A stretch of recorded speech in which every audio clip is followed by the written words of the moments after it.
Assalamualaikum warahmatullahi wabarakatuh. Waalaikumsalam Waalaikumsalam warahmatullahi wabarakatuh. warahmatullahi wabarakatuh. Masya Allah. Gimana, sudah siap semuanya? Insyaallah Ustaz. Siap Ustaz, insyaallah siap. Baik, kita mulai insyaallah. Bismillahirrahmanirrahim. Assalamualaikum warahmatullahi wabarakatuh. Waalaikumsalam warahmatullahi wabarakatuh. Waalaikumsalam warahmatullahi wabarakatuh. Waalaikumsalam warahmatullahi. Alhamdulillah, nahmaduhu wa nasta'inuhu wa nastaghfiruh wa na'udzu billahi min shururi anfusina wa min sayyiati a'malina. Innahu may yahdihillahu fala mudilla lahu wa may yudlil fala hadiya lahu. Asyhadu an la ilaha illallah wa asyhadu anna Muhammadan abduhu wa rasuluh. Wa khaliluhu wa safiyuhu la nabiyya wa la rasula ba'dah. Allahumma 'allimna ma yanfa'una wanfa'na ma 'allamtana warzuqna 'ilma. Rabbi shrah li sadri wa yassir li amri wahlul 'uqdatam min lisani yafqahu qawli, thumma amma ba'd. Alhamdulillah, puji syukur senantiasa kita panjatkan kepada Allah atas taufik dan takdirnya. Allah pertemukan kita kembali dalam rangka untuk tafaqquh fiddin. Sejenak kita meluangkan waktu untuk menambah ilmu syar'i insyaallah bersama pembacaan kitab Sahih Al-Bukhari, Kitabus Siyam atau Kitabus Shaum. Ikhwan fillah rahimakumullah. Insyaallah kita langsung akan melanjutkan kajian kita pada bab 39, di mana Imam Al-Bukhari rahimahullah di bab 39 ini mengangkat satu tema, yaitu potongan ayat di dalam surah Al-Baqarah ayat 184 yang berkaitan dengan puasa. Wa 'alal ladzina yutiqunahu fidyatun ta'amu miskin. Al-Imam Al-Bukhari rahimahullah taala akan mengangkat masalah ini dan akan dia bahas, dan nanti kita akan melihat zahir, asar dan hadis yang dibawakan oleh Imam Bukhari, kemana arahnya Imam Bukhari rahimahullah dan kemana mazhab dia secara zahir dari tulisan. Tapi sebelum saya memulai penjelasan dari bab ini, akan saya sempurnakan sedikit, akan saya tambahkan penjelasan satu materi kemarin yang sempat kita bahas, yaitu berkaitan dengan orang yang mukim, kemudian dia berniat untuk berpuasa, di esok harinya ternyata di siang hari dia safar, kemudian dia ingin membatalkan puasanya. Kemarin kita sampaikan jumhur ulama rahimahullah ta'ala mengatakan tidak boleh seseorang membatalkan puasanya ketika dia sudah berniat di malam hari saat dia mukim untuk berpuasa. Itu jumhur, mayoritas. Tapi sebagian membolehkan, diantaranya adalah Imam Ahmad rahimahullah. Jadi mazhab Imam Ahmad rahimahullah, apabila seseorang ingin bersafar, misalkan besok kita mau safar, sekarang kita makan sahur, niat mau puasa, karena kita masih di rumah, masih mukim. Esok hari, siang hari, atau sore hari kita safar. Pas kita safar, kita mau batalin puasa. Ya. Nah, Al-Imam Ahmad rahimahullah ta'ala dalam bab ini, beliau membolehkan seseorang sebelum dia safar, yang penting dia ada keinginan mau safar, maka beliau membolehkan orang itu berbuka sebelum safar. Itu mazhab Imam Ahmad. Tapi perlu diketahui sedikit, Imam Ahmad ada perbedaan sedikit kalau dia berbuka dengan makan dan minum.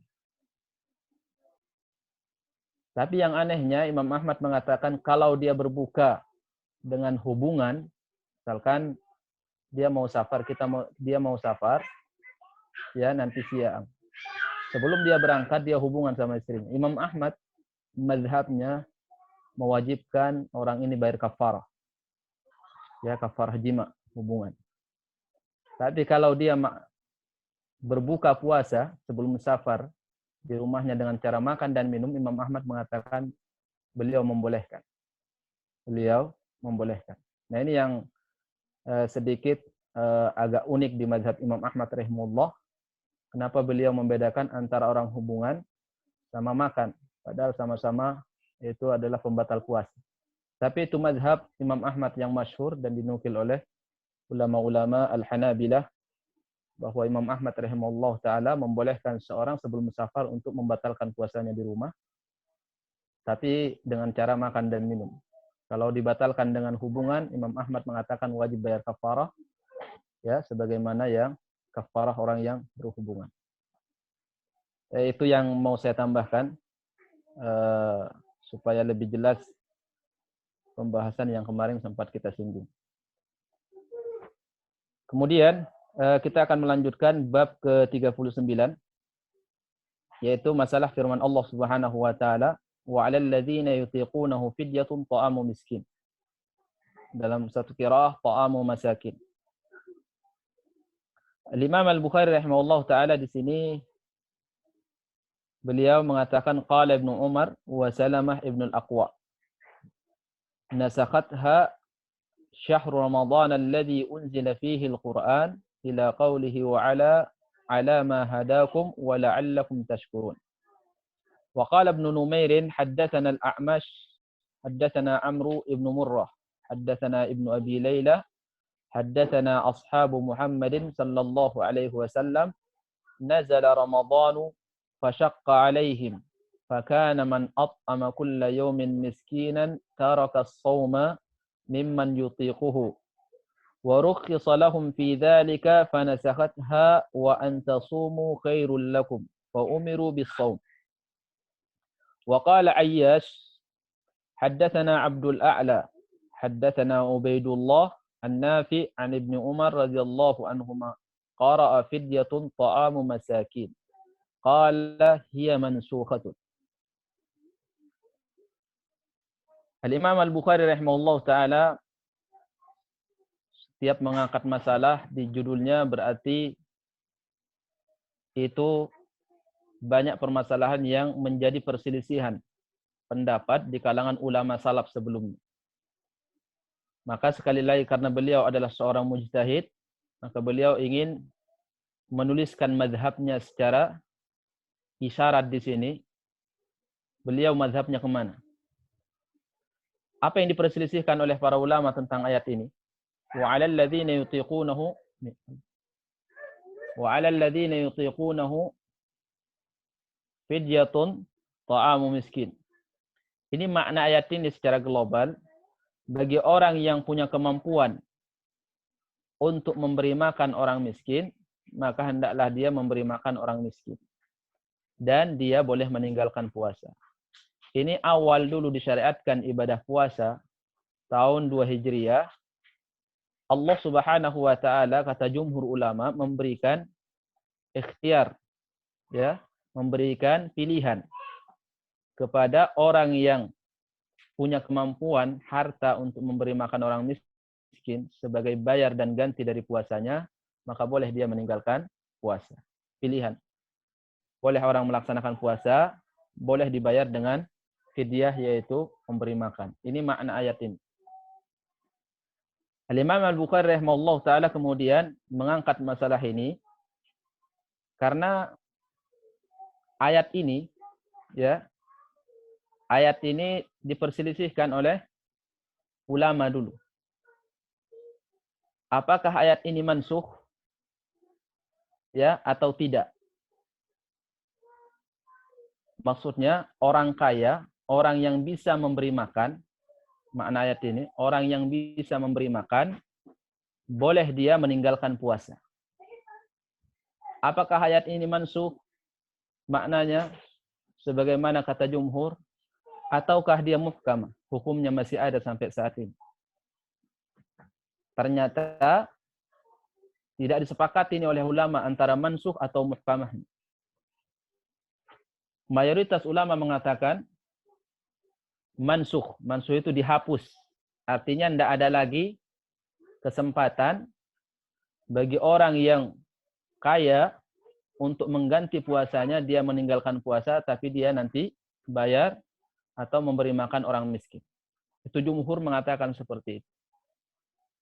Ibnu Abbas radhiyallahu anhuma masyhur dinukil dari perkataan beliau, riwayat-riwayat yang sangat banyak dari Ibnu Abbas, bahkan dinukil oleh ahli tafsir dan ulama fuqaha, bahwa Ibnu Abbas mengatakan ayat ini laisat bimansukha.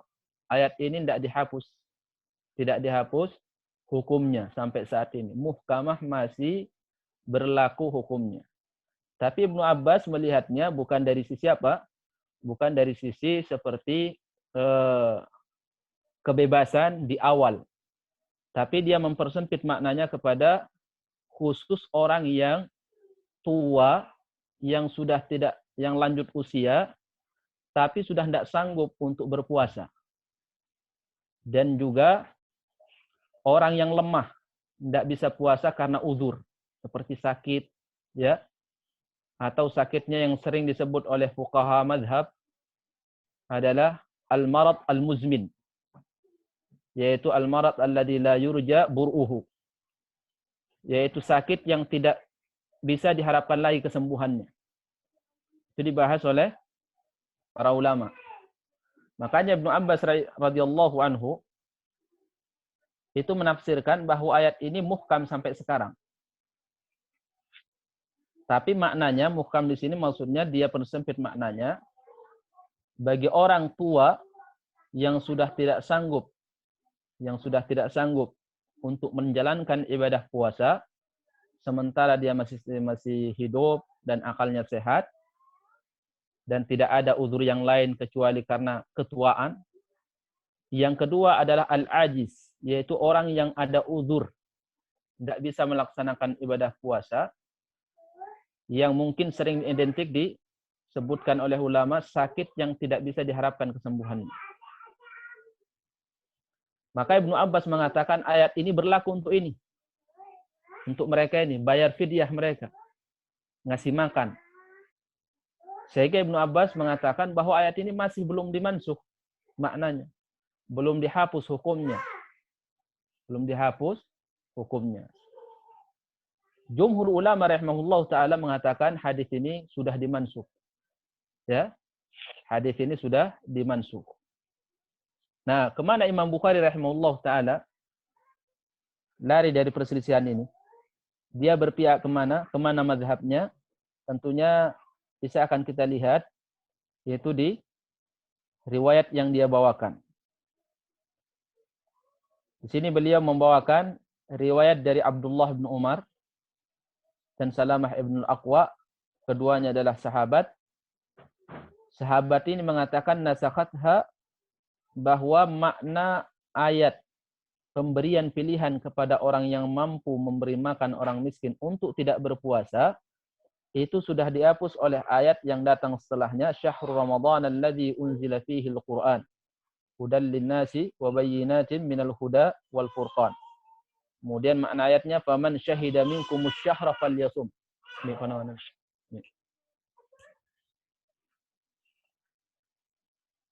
Barang siapa yang menyaksikan hilal Ramadan, maka hendaklah dia berpuasa. Ini makna perintah. Berarti sifatnya umum. Ya, umum bagi siapa saja yang menyaksikan hilal Ramadan, maka dia wajib hukumnya untuk berpuasa. Berarti apa? Makna ayat di atas sudah dihapus. Bagi orang yang punya kemampuan, tidak diizinkan lagi. Ini kata jumhur. Dan ini riwayatnya dari Ibnu Umar sama Salamah ibn al-Aqwa. Bahwa yang menghapus ayat itu adalah ayat yang terdapat di 185 yang berbunyi di situ faman syahida minkumus syahra falyasum. Ya. Kemudian beliau membawakan riwayat lagi dari Ibnu Abi Layla, seorang ulama tabi'in, qala haddatsana ashabu Muhammad. Beliau tidak menyebutkan. Kata Ibnu Abi Layla, kami mendapatkan dari sahabat-sahabat Rasulullah sallallahu alaihi wasallam mereka menyampaikan kepada kami bahwa nazala Ramadan fasyaqqa alaihim. Ketika turun kewajiban puasa di bulan Ramadan, kata sebagian sahabat Rasulullah kepada Ibnu Abi Layla, di awal-awal, fakana man at'am kulla yawmin miskinan taraka shaum. Maka bagi orang yang punya kemampuan untuk bisa memberi makan orang miskin setiap hari, satu orang, sesuai dengan jumlah yang ditinggalkan, maka boleh dia meninggalkan puasa. Mimman yutiquhu. Ya, dari orang yang bisa berpuasa, tapi bisa juga dia memberi makan. Diberikan izin bagi dia untuk meninggalkan puasa sekalipun dia bisa berpuasa dan kuat, selama dia mampu untuk memberi makan orang miskin. Sebagai ganti daripada puasa yang dia tinggalkan karena tidak ada uzur syar'i. Wa rukhisa lahum fi dzalika. Dan itu sebuah keringanan yang Allah berikan bagi mereka yang punya harta. Kemudian kata beliau, kata Ibnu Abi Layla, sesuai dengan riwayat yang dia dapatkan, fanasakhatha wa antasumu khairul lakum. Tapi kalau kalian berpuasa itu lebih baik bagi kalian, kata Allah. Riwayat Ibnu Abi Layla ini, dia memberikan kabar dan berita bahwa yang memansuh dan menghapus makna ayat wa 'alal ladzina yutiqunahu fidyatun ta'amu miskin itu bukan syahr Ramadan alladzi unzila fihi al-Qur'an. Tapi yang memansuh itu, yang menghapus adalah firman Allah wa antasumu khairul lakum.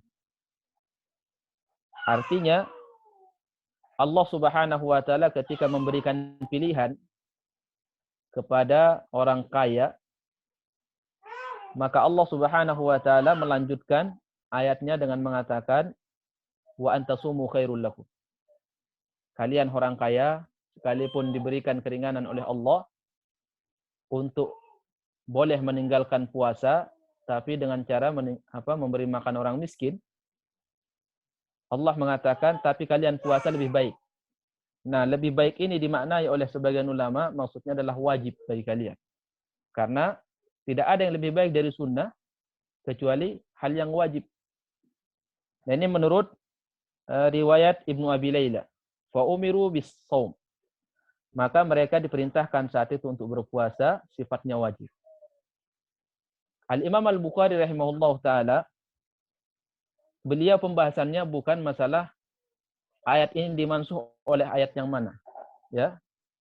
Dihapus oleh ayat yang manakah? Ayat wa 'alal ladzina yutiqunahu fidyatun ta'amu miskin. Bukan itu pembahasan Imam Bukhari yang terinti di sini. Sekalipun mungkin Imam Bukhari kalau kita lihat, dia lebih menguatkan riwayat yang pertama, yaitu riwayat Ibnu Umar sama Salamah Ibnu Al-Aqwa. Bahwa ayat ini dihapus maknanya oleh faman syahida minkumus syahra wal yasum. Karena itu pendapat jumhur.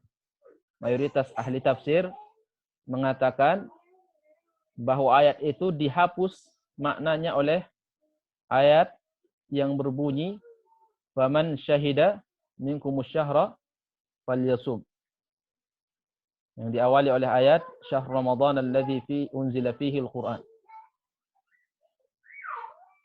Tapi beliau membawakan riwayat ini sekalipun mungkin bukan pilihan beliau, tapi beliau ingin mentakkid maknanya, ingin menguatkan bab yang akan dia bahas, bahwa ayat ini sudah dimansuh. Ayat ini sudah dimansuh maknanya oleh ayat yang lain.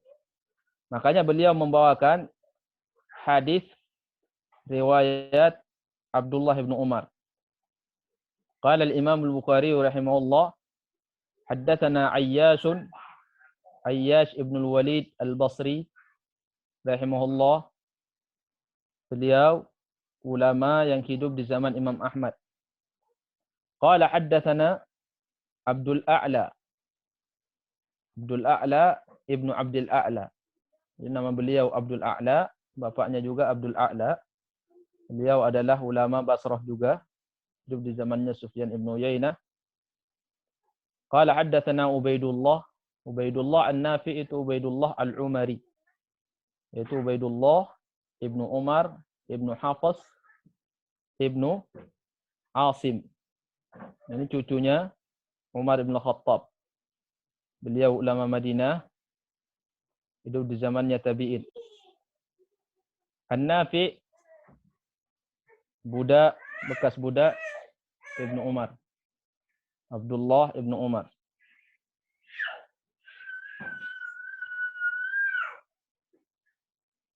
An Ibnu Umar radhiyallahu anhuma qara'a fidyatun ta'amu masakin qala hiya mansukhah. Dari riwayat Ibnu Umar di sini menjelaskan bahwa ayat tadi sudah dimansuh. Sudah dimansuh. Jadi dalam bab ini Al-Imam Al-Bukhari rahimahullah ta'ala sejalan dengan jumhur ulama dan ahli tafsir. Bahwa ayat ini maknanya sudah dihapus. Ayat ini maknanya sudah dihapus. Ayat yang mana? Yang tadi. Wa 'alal ladzina yutiqunahu fidyatun ta'amu miskin. Dimansuh oleh ayat faman syahida minkumus syahra falyasum. Siapa yang menyaksikan hilal Ramadan hendaklah berpuasa. Perintah. Nah, kemudian setelah kita tahu mazhab Al-Imam Al-Bukhari rahimahullah ta'ala,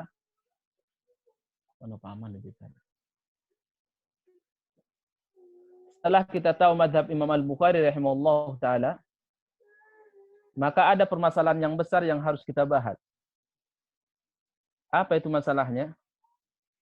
Yaitu masalah orang yang tua, sudah lanjut usia, tidak kuat berpuasa, sama orang yang punya uzur, yang dimana uzurnya itu tidak bisa hilang, seperti orang yang sakitnya sudah diponis oleh dokter untuk tidak bisa diharapkan kesembuhannya misalkan, sehingga dia tidak bisa berpuasa dengan sakit itu. Di sini, kalau Ibnu Abbas jelas dia ya, jelas Ibnu Abbas radhiyallahu anhuma mazhabnya karena dia mengatakan bahwa ayat ini tidak dimansuh, maka beliau memaknai maknanya masih sabit, masih ada, tapi maknanya yang dimaksud adalah orang yang sudah tua dan orang yang tidak bisa berpuasa karena ada uzur atau uzur sakit, marad muzmin. Nah, bagi orang yang mengatakan ayat ini belum dimansuh, sudah dimansuh, sudah dihapus hukumnya, mana dalilnya? Bagaimana mereka mengomentari orang yang sudah tua, yang tidak sanggup berpuasa karena lanjut usia, atau orang yang sakitnya tidak bisa diharapkan kesembuhannya, kemudian mereka tidak puasa.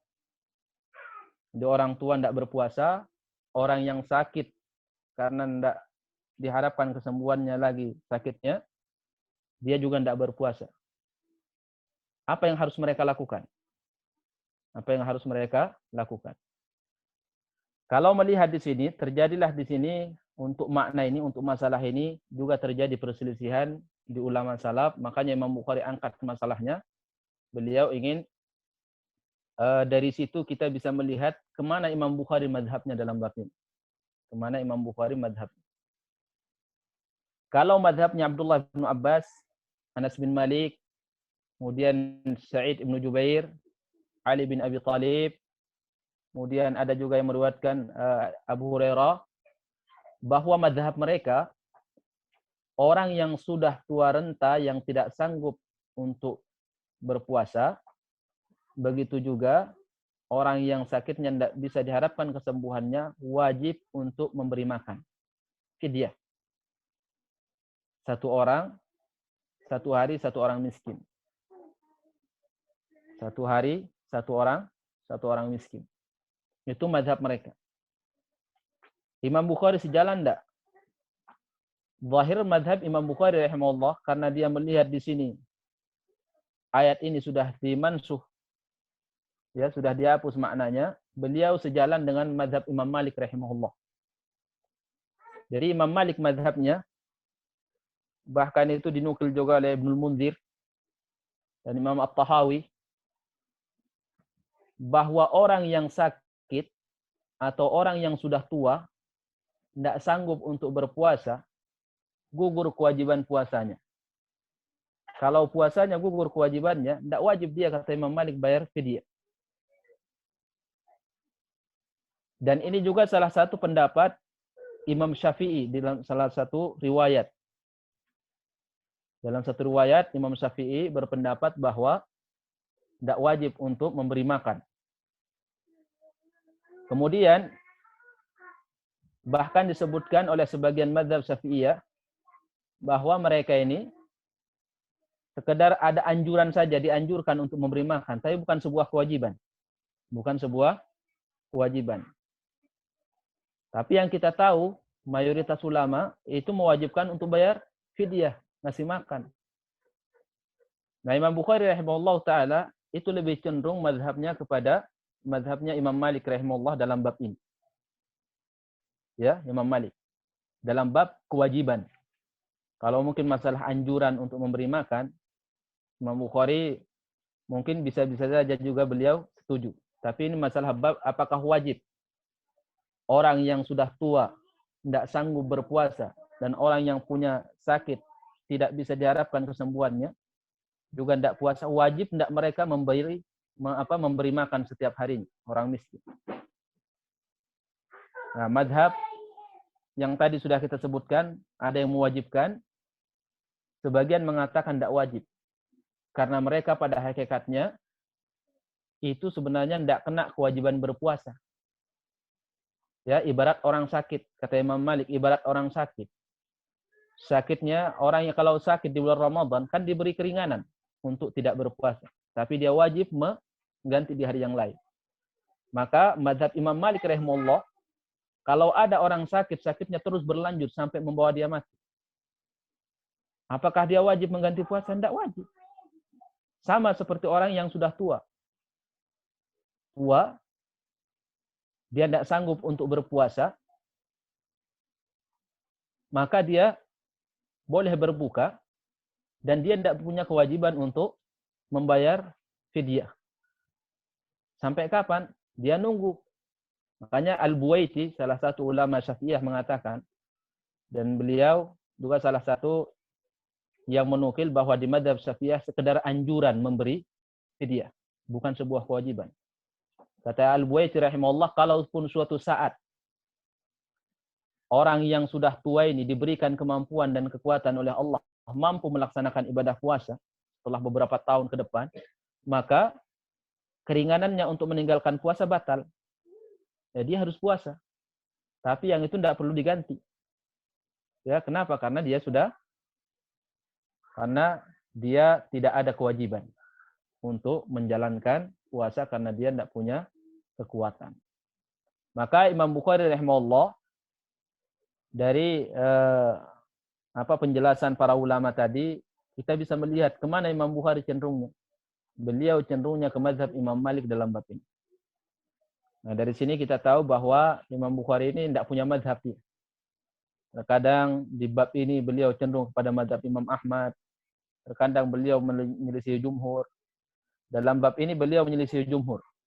Karena mayoritas rata-rata jumhur itu mewajibkan orang yang tua yang tidak sanggup puasa untuk ngasih makan orang miskin. Di sini Imam Bukhari sejalan dengan sebagian ulama, diantaranya Imam Malik. Tidak ada kewajiban. Apalagi karena apa? Karena ayat ini sudah dihapus maknanya. Kalau dia mengatakan bahwa ayat ini tidak dihapus, berarti mazhabnya Ibnu Abbas dia. Maka dia mewajibkan untuk bayar fidyah. Nah, itu kandungan bab 39. Mazhab Imam Bukhari rahimahullah secara zahirnya, orang yang sudah tua renta, tidak sanggup untuk berpuasa, orang yang sakit dan tidak diharapkan lagi kesembuhannya, maka dia dibolehkan meninggalkan puasa dan tidak ada kewajiban untuk membayar fidyah. Kalaupun dia bayar fidyah, itu sifatnya anjuran, mustahabbah, ya, sifatnya anjuran, bukan sebuah kewajiban. Allahu a'lam bissawab. Baik, kita masuk ke bab 40.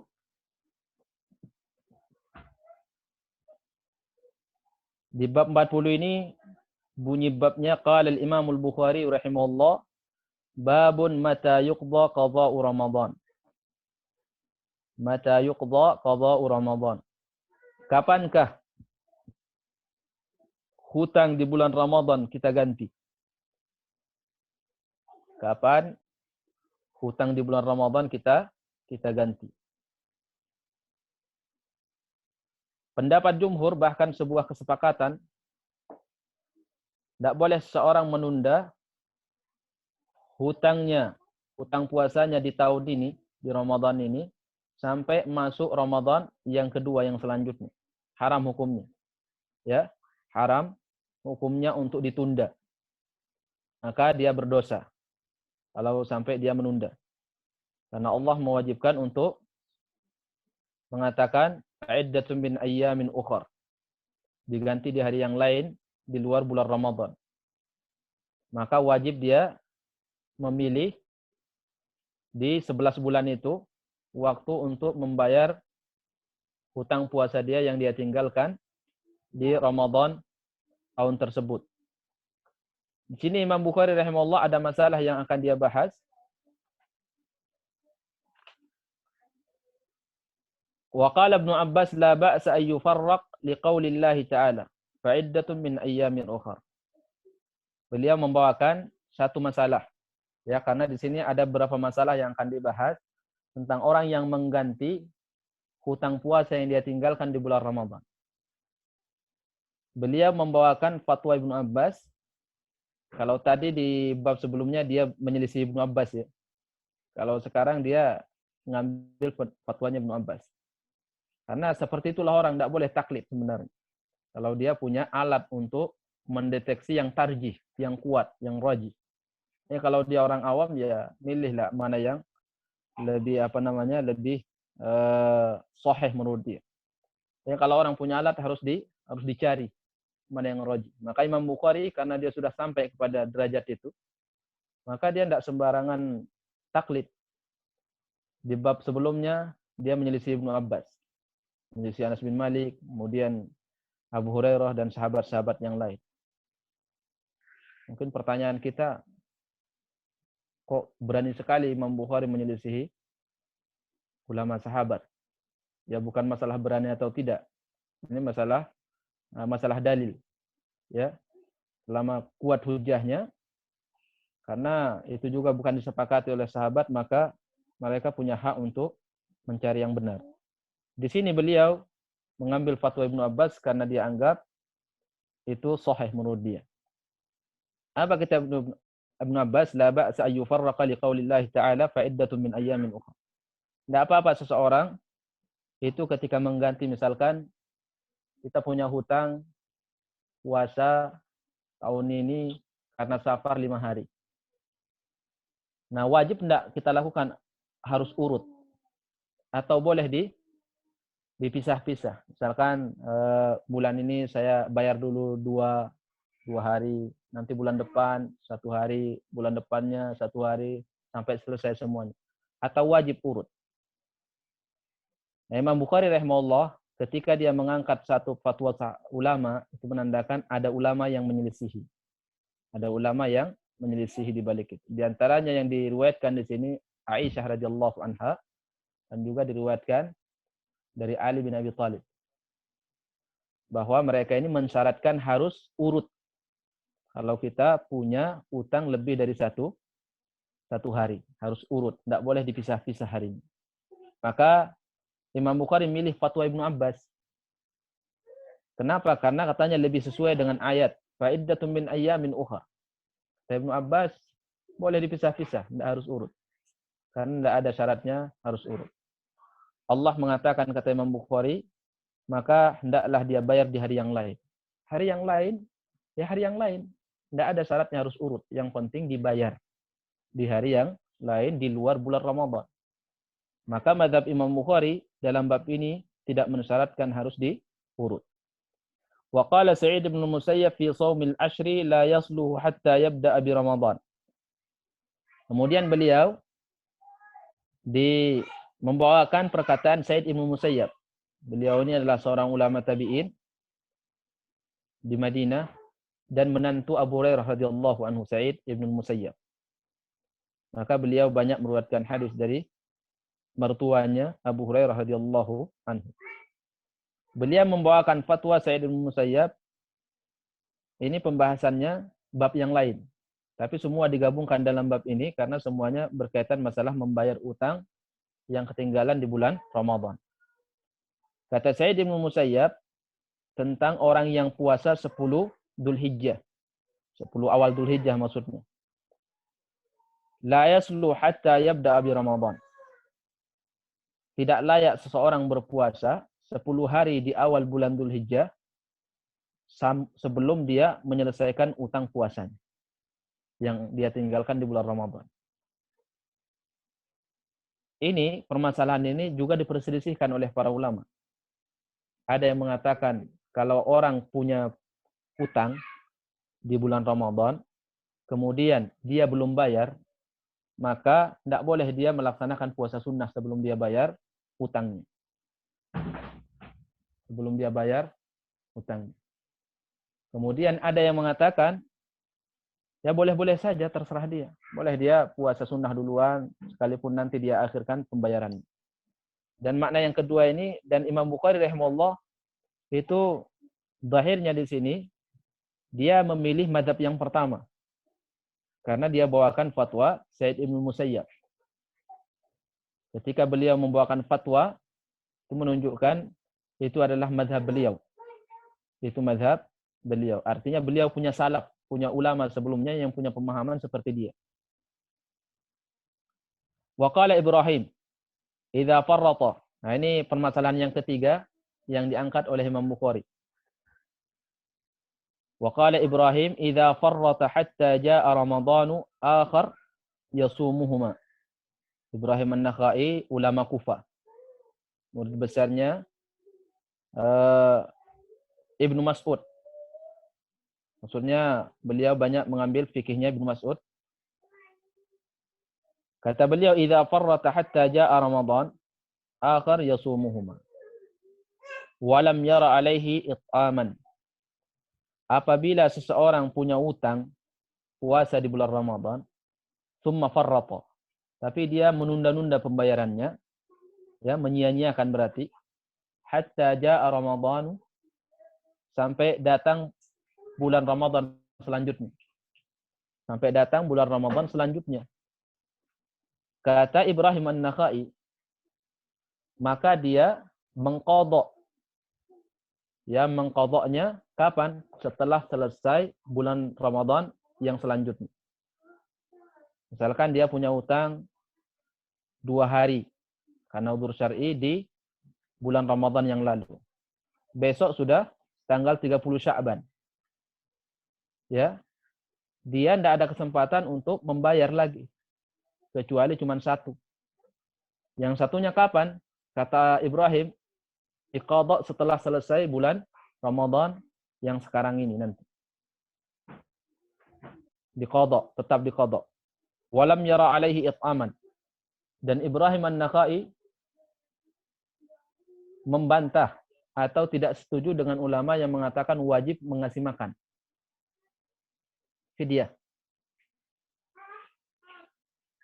Wa yudhkar an Abi Hurairah mursalan wa an Ibn Abbas annahu yut'im. Di sini beliau Imam Bukhari rahimahullah taala menyebutkan, disebutkan satu riwayat yang bersumber dari Abu Hurairah, sahabat Nabi, dan Ibnu Abbas. Keduanya berfatwa bahwa kalau orang yang punya utang di bulan Ramadan, utang puasa, kemudian dia menunda pembayarannya sampai datang Ramadan selanjutnya, Ibnu Abbas berfatwa sama Abu Hurairah, dan juga ini Umar bin Khattab dalam satu riwayat, dan anaknya Abdullah Ibnu Umar, mereka berfatwa semua setelah selesai Ramadan yang kedua ini, maka mereka wajib mengqadha dan bayar fidyah. Dan bayar fidyah. Dan ini pendapat jumhur. Ya, mayoritas ulama juga mengambil pendapatnya pendapatnya Ibnu Abbas ini. Imam Bukhari di sini menyelisihi. Kalau tadi beliau sejalan dengan jumhur, sekarang beliau menyelisihi. Karena masalah pendapat itu bukan yang dicari, bukan masalah siapa yang banyak, tapi mana yang lebih kuat. Ya, jadi kalau kita sebut jumhur, Imam Bukhari menyelisihi jumhur, Imam Bukhari sepakat sama jumhur, itu bukan satu yang aib. Maksudnya ketika menyelisih jumhur pasti salah, belum tentu. Ya, karena jumhur itu hanya hitungan mayoritas, bukan ukuran kekuatan hujjah. Nah, makanya Imam Bukhari rahimahullah taala di sini kalau dilihat pendapat dibandingkan, dan kita bandingkan antara ulama yang berpendapat bahwa orang yang meninggalkan puasa di bulan Ramadan karena udzur syar'i, kemudian setelah selesai bulan Ramadan dia menunda pembayarannya sampai masuk bulan Ramadan kedua, maka rata-rata ulama itu mengatakan wajib dia mengqadha setelah selesai Ramadan kedua, dan juga harus bayar fidyah. Dan itu riwayat dari Ibnu Abbas dan Abu Hurairah radhiyallahu anhu. Dan itu pendapat ini yang diambil oleh jumhur. Imam Bukhari sejalan dengan Ibrahim An-Nakhai. Sejalan beliau dengan Ibrahim An-Nakhai, ulama tabi'in. Ya. Kenapa kata beliau? Walam yadhkurillahu ta'ala al-it'ama, innama qala fa'iddatun min ayyamin ukhra. Jadi kata Al-Imam Al-Bukhari rahimahullah, Ibnu Abbas sekalipun fatwanya seperti itu menyelisih dalil. Allah mengatakan, siapa saja yang meninggalkan, Allah tidak pernah memerintahkan bagi orang yang punya udzur meninggalkan puasa di bulan Ramadan, kemudian dia bisa menggantinya. Allah tidak merintahkan untuk mengasih makan. Tapi kata Allah, fa'iddatun min ayyamin ukhra. Dia ganti di hari yang lain. Ya, hari sekarang atau setelah Ramadan selanjutnya. Yang penting Allah mengatakan di hari yang lain. Fa'iddatun min ayyamin ukhra. Tapi tadi kita sudah sampaikan, wajib dia menyegerakan sebelum masuk bulan Ramadan selanjutnya. Minimal di bulan Sya'ban. Nah, ini mazhab Al-Imam Al-Bukhari rahimahullah. Jadi di sini terjadi perselisihan juga di kalangan para ulama rahimahullah, bahwa orang yang menunda pembayaran hutang puasanya di bulan yang lalu sampai masuk bulan yang Ramadan yang kedua, jumhur ulama mengatakan mereka wajib mengqadha dan juga bayar fidyah. Tapi ada yang menyelisihi di sini dari mereka ini, yaitu Ibnu Umar sendirian. Ibnu Umar mengatakan wajib bayar fidyah, tidak wajib qadha. Ibnu Umar. Ini fatwanya Abdullah bin Umar radhiyallahu anhu. Imam Bukhari dia tidak setuju. Ya, beliau memilih pendapat sebagian ulama yang mengatakan dia cukup mengganti dan tidak ada kewajiban untuk membayar fidyah. Tidak ada kewajiban untuk membayar fidyah. Nah, di sini Al-Imam Al-Bukhari rahimahullah taala membawakan hadis.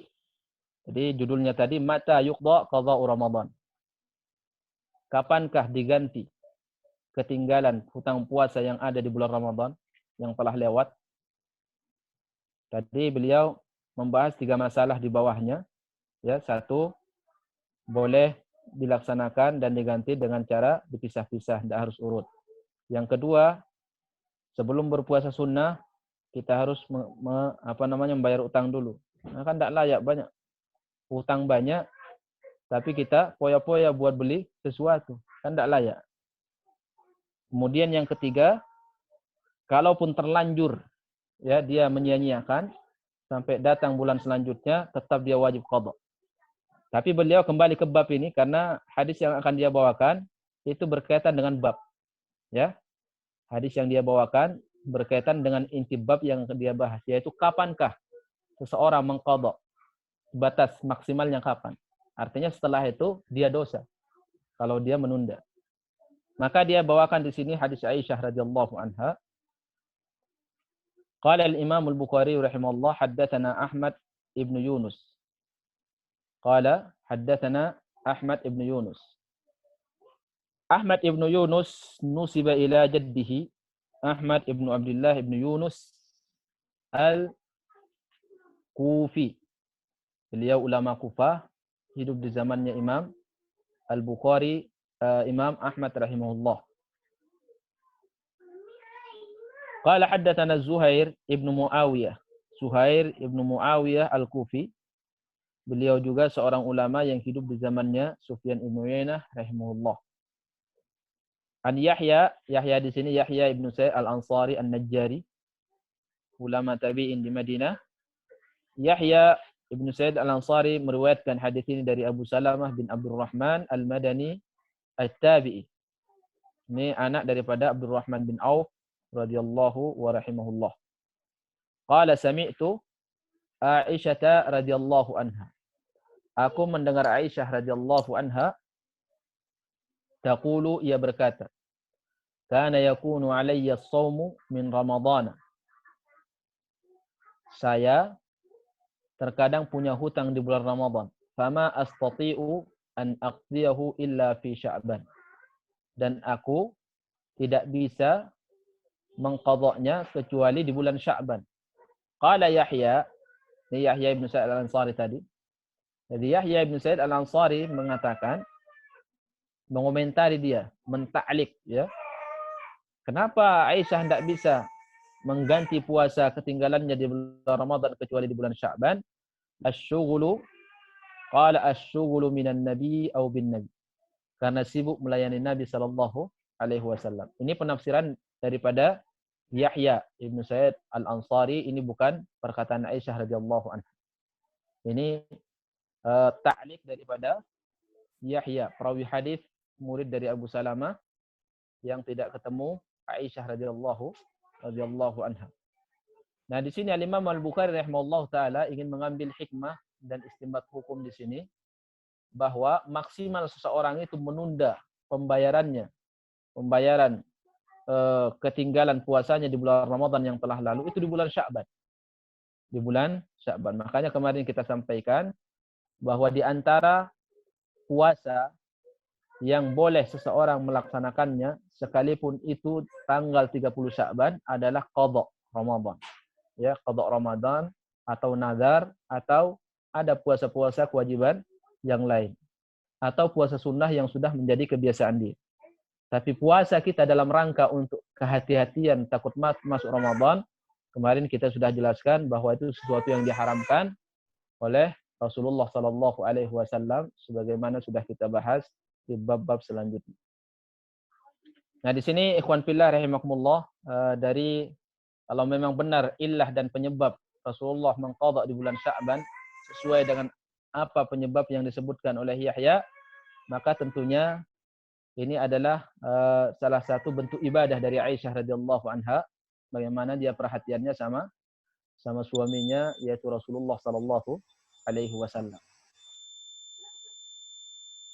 Nah, istinbat hukumnya jelas antara judul yang dibuat oleh Imam Bukhari rahimahullah dengan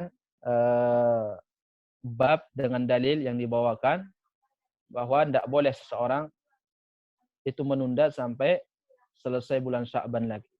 Makanya semua jumhur sepakat wajib seseorang untuk cepat membayar ya puasa yang dia tinggalkan di bulan selanjutnya, di bulan sebelumnya, itu maksimal di bulan Sya'ban. Kalau sampai masuk bulan Ramadan yang selanjutnya, maka dia dosa. Tapi bagaimana hukumnya tadi? Kembali ke hukumnya, tetap dia wajib mengqadha dan tidak bayar fidyah. Tidak perlu ngasih makan di pendapat Imam Bukhari sama Ibrahim An-Nakhai. Jumhur wajib membayar fidyah. Jadi kesimpulannya, kalau orang yang menunda, bahwa orang yang punya hutang di bulan puasa yang telah lewat, maka ketika tiba bulan Sya'ban, haram dia untuk menunda. Ya, harus dia selesaikan di bulan Sya'ban. Kalaupun dia tunda, baik sengaja atau tidak sengaja, maka saat itu dia dosa. Karena kalau dia tunda lagi di bulan Sya'ban, misalkan karena dia ada sengaja menundanya, maka dia berdosa. Tapi tetap wajib qadha. Mazhab Imam Bukhari wajib dia qadha, tidak wajib ngasih makan. Madhab Ibnu Abbas, Abu Hurairah, kemudian Umar bin Khattab, mereka wajib puasa, mengqadha, dan wajib bayar fidyah. Madhab Ibnu Umar sendirian mengatakan tidak wajib dia qadha, cukup dia bayar fidyah karena sudah lewat waktu. Ini ringkas dari perselisihan yang terjadi di kalangan para ulama tentang masalah ini.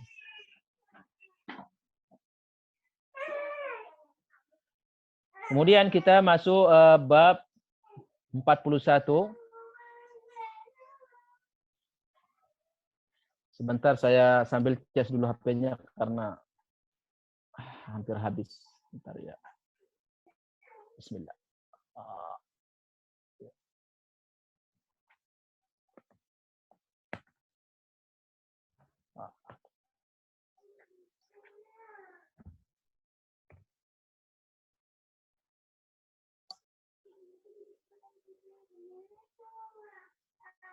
Baik.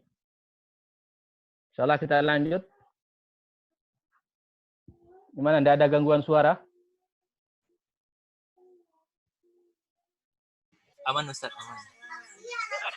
Aman ya. Baik, kita lanjut insyaallah.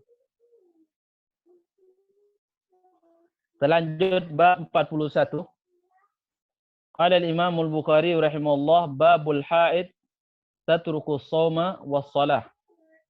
Bab perempuan yang haid wajib meninggalkan puasa dan sholat. Meninggalkan puasa dan sholat. Ini sesuatu yang maklum sebenarnya. Sesuatu yang maklum dan sesuatu yang diketahui oleh mayoritas umat Islam. Bukan sekedar ulamanya, tapi sampai orang awamnya sendiri. Mereka tahu bahwa perempuan yang haid itu tidak wajib untuk berpuasa dan sholat. Tapi kenapa di sini Imam Bukhari mengaitkan juga kalimat sholat. Dan dia angkat masalah ini. Dari penjelasan sebagian ulama mengatakan, Imam Bukhari rahimahullah ingin menjelaskan bahwa tidak perlu kita cari tahu tentang penyebabnya. Artinya apa? Artinya sebagian ulama ini kan membahas kenapa perempuan yang haid meninggalkan puasa wajib dia ganti, meninggalkan sholat tidak wajib dia ganti. Ada sebagian ulama yang mengatakan bahwa karena puasa itu cuman setahun sekali dan tidak berat untuk diulang-ulang.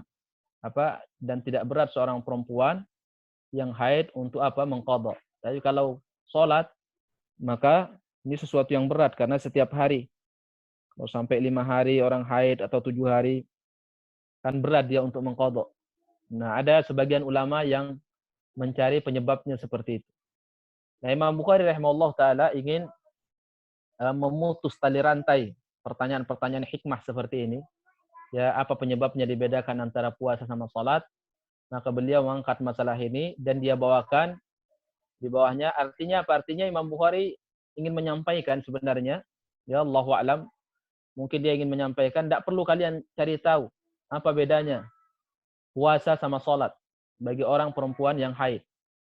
Perempuan yang haid ketika meninggalkan puasa dia wajib mengqadha, ketika meninggalkan salat tidak wajib diqadha.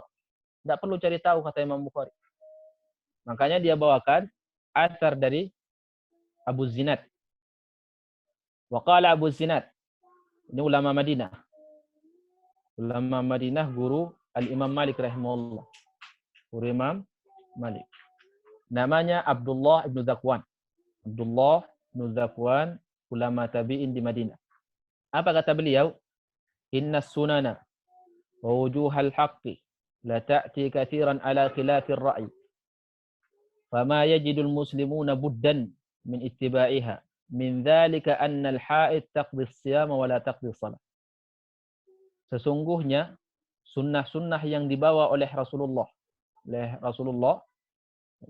wujuhal haqqi dan syariat-syariat yang Allah syariatkan, kata Abu Zinad, la ta'ti katsiran ala khilafir ra'i. Banyak syariat dan sunnah Nabi tidak sesuai dengan akal dan kias manusia. Artinya apa? Banyak syariat yang tidak bisa dikonsumsi, tidak bisa nyambung nalar pikiran manusia untuk memahami hikmahnya itu terkadang tidak tahu. Banyak. Di sini beliau mengatakan katsiran ta'ti ala khilafir ra'i. Banyak hukum yang Allah syariatkan tidak sesuai dengan akal manusia. Makanya Imam Asy-Syatibi rahimahullah taala menyebutkan inna syari'ata la ta'ti bima tastahil walakin ta'ti bima tuhayyirul uqul. Inna syari'ata la ta'ti bima tastahil walakin ta'ti bima tuhayyirul uqul. Syariat yang dibawa oleh Muhammad ini, kata Imam Asy-Syatibi rahimahullah, itu terkadang membawa hukum yang membuat akal manusia itu bingung untuk memikirkan hikmahnya. Tidak menemukan apa hikmahnya yang disyariatkan, kenapa ini dilarang, kenapa ini diperintahkan. Akal itu tidak nyambung. Tapi kata Asy-Syatibi, Imam Syatibi rahimahullah, tapi tidak ada sesuatu yang mustahil. Artinya apa? Sesuatu sesuai semuanya dengan kenyataan. Salah satu contoh. Kalau kita lihat orang yang diazab di dalam neraka, orang yang diazab sesuai dengan pengabaran, bahwa mereka itu mau menyebut nama Malik aja, mereka tidak sanggup melanjutkan kalimat kafnya. Ya Malik. Makanya dalam satu riwayat dibawakan oleh Imam Bukhari, sekalipun para ulama mengatakan ini qiraah syadz, tapi kenapa Imam Bukhari membawakan dalam kitab sahihnya, katanya qiraah Ibnu Mas'ud, diriwayatkan oleh Imam Ma'mash rahimahullah, bahwa ahli neraka itu ketika mereka diadab dalam neraka, mereka itu memanggil kepada malaikat Malik. Mereka mengatakan ya Malik. Tapi dalam satu riwayat disebut qiraahnya ya Malik, liyaqdi alaina rabbuka. Wahai Malik. Belum sempat kafir disebut. Saking besarnya azab neraka. Di dalam satu ayat Allah Subhanahu wa taala mengisahkan tentang obrolan siapa? Obrolan ahli neraka dengan iblis. Di mana di situ mereka ngobrol penyesalan siapa? Penyesalan mereka mengikuti iblis. Dalam surah Ibrahim. Ya. Ini kalau kita lihat dengan riwayat yang di atas, ini aja menyebut nama Malik aja tidak sanggup. Tapi ini kok bisa ngobrol iblis sama pasukannya dalam neraka. Akal tidak sanggup memahami. Tapi apakah itu mustahil terjadi? Tidak mustahil. Sesuatu yang pasti akan terjadi di dalam neraka. Maka itu salah satu contoh untuk memahami kalimat yang dibawakan dan masyhur dibawakan oleh Imam Syatibi rahimahullah, inna syari'ata la ta'ti bima tastahil walakin ta'ti bima tuhayyirul uqul. Syariat yang dibawa Muhammad ini tidak ada sesuatu yang mustahil. Semuanya hak. Yang namanya hak itu pasti terwujud dan sesuai dengan fitrah manusia. Tapi terkadang akal manusia tidak sanggup untuk mengkonek, ya, untuk menalar semua yang di hikmah syariat itu semuanya. Maka di sini perkataan yang mirip dibawakan juga oleh Imam Bukhari, yaitu perkataan dari Abu Zinad. Inna sunana wujuhal haqqi la ta'ti katsiran ala khilafir ra'i wa majid muslimuna buddan min ittiba'iha. Bagi orang muslim yang dia punya semboyan untuk sami'na wa ata'na, tidak terlalu banyak bergelut sama hikmah. Tidak terlalu banyak bergelut dengan hikmahnya, apa hikmahnya. Kalau sesuai dengan akal baru diterima, tidak sesuai dengan akal akan ditolak, akan dipertimbangkan, akan diperdebatkan, dipermasalahkan. Kan seperti itu banyak. Maka kata Abu Zinad di sini, bagi orang muslim harus mengikuti. Sekalipun akalnya tidak sanggup memahami. Dan itulah sifat para sahabat radhiyallahu anhu. Sami'na wa ta'nanya sempurna dan kuat. Apapun yang disampaikan Nabi, akal mereka tidak nerima, sami'na wa ta'na. Sebutkan oleh Abu Rafi, ya, Rafi ibnu Khudayj, sahabat Nabi SAW, kata beliau, kana Nabi SAW nahana 'anil kira. Kana Nabi SAW yanhana an syai'in kana yanfa'u lana wa tawa'iyatullahi anfa'u lana. Kata beliau, Rasulullah terkadang melarang kepada kami sesuatu yang bermanfaat bagi kami, menurut kami. Akan tetapi ketaatan kepada Allah dan Rasulnya lebih bermanfaat kepada kami. Di antara yang hadis yang sampai kepada kami katanya, Rasulullah melarang mempersewakan tanah. Kenapa ini diterima oleh Rafi? Karena dia khawatir jangan-jangan Rasulullah menyampaikan dan dia tidak tahu, jangan-jangan mempersewakan tanah itu sudah dihapus hukum. Maka mereka mengatakan sami'na wa ta'na, kami tidak mempersewakan tanah kami saat itu. Sami'na wa ta'nanya tinggi. Ya.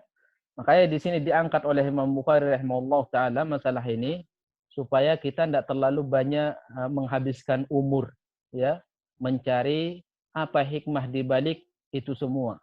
Perempuan yang haid meninggalkan sholat tidak wajib diganti, tapi meninggalkan puasa wajib untuk diganti. Nah, kata Imam Bukhari, udah serahkan semuanya kepada Allah. Apa kata Allah, kita ikutin. Kata Abu Zinad, min dzalika annal haid taqdi siyama wa la taqdi shalah. Di antara perkara yang membuat akal manusia itu bingung, kata Abu Zinad, ya ini masalah puasa sama salat. Perempuan haid meninggalkan puasa wajib diqadha. Meninggalkan salat tidak wajib. Kata Abu Zinad, bisa diterima sama akal? Tidak bisa. Tidak ditemukan hikmah. Tapi tetap semua syariat itu ada hikmahnya. Kita tahu atau tidak tahu, tetap kita yakin ada hikmahnya. Tetap kita yakin ada hikmahnya. Maka di sini beliau untuk menguatkan perkataan dari Abu Zinad, tentunya beliau juga tidak melupakan tentang hadisnya. Qala al-Imam al-Bukhari rahimahullah, haddatsana Sa'id ibn Abi Maryam. Beliau adalah seorang ulama Mesir terkenal, hidup di zamannya Imam Ahmad rahimahullah. Qala haddatsana Muhammad ibn Ja'far. Beliau ini adalah seorang ulama Madinah, hidup di zamannya Imam Malik. Qala an Zaid ibn Aslam, juga ulama Madinah. Beliau bekas budak Umar bin Khattab. An Iyad ibn Abdullah Al-Madani. Beliau juga seorang ulama Madinah, ulama tabi'in. An Abi Sa'id Al-Khudri. Abu Sa'id Al-Khudri, nama aslinya Sa'ad ibn Malik ibn Sinan radhiyallahu anhu. Qala an-nabiy sallallahu alaihi wasallam, alaysa idza hadat lam tusalli wa lam tasum fadzaka min nuqsani diniha. Bukankah seorang perempuan ketika dia haid, kata Nabi, dia tidak salat dan juga tidak berpuasa, fadzalika min nuqsani diniha. Itulah termasuk daripada kurangnya agama mereka. Nah, maksudnya syahidnya di sini Rasulullah hanya mengabarkan perempuan ketika haid tidak sholat, tidak puasa. Tidak sholat, tidak puasa. Tapi hadisnya ada diriwayatkan dalam satu riwayat yang lain yang sahih bahwa seorang Mu'adzah ya datang menemui Aisyah radhiyallahu anha bertanya, kenapa perempuan yang haid mengganti mengqadha puasa dan tidak mengqadha sholat? Kata Aisyah radhiyallahu anha, kamu ini perempuan khawarij kah? Kata Mu'adzah, enggak ya Aisyah, saya sekedar bertanya. Kata Aisyah radhiyallahu anha, hakadha umirna. Begitulah kami diperintahkan. Cukup Aisyah, selesai. Dia tidak memberikan hikmahnya. Nah, kita sekarang terlalu banyak habis umur kita mencari hikmah. Apa perbedaannya? Apa hikmahnya? Sehingga apa sami'na wa ta'na itu banyak terkikis dengan banyak pertanyaan itu. Apa hikmah? Padahal para sahabat radhiyallahu anhum banyak kalau kita temui fatwa mereka sifatnya global semua. Sifatnya global. Suatu hari Ibnu Umar ditanya sama seseorang, wahai Ibnu Umar, saya bernazar besok mau puasa, sementara besok hari raya. Apa yang harus saya lakukan? Nazar wajib. Ini dilarang. Maksudnya apa? Orang itu nazarnya bertepatan dengan hari raya. Apa jawaban Ibnu Umar? Nazar untuk berpuasa wajib dipenuhi. Tapi hari raya haram seseorang untuk berpuasa. Itu aja jawabannya. Udah pulang orang itu. Udah suruh dipahami sendiri.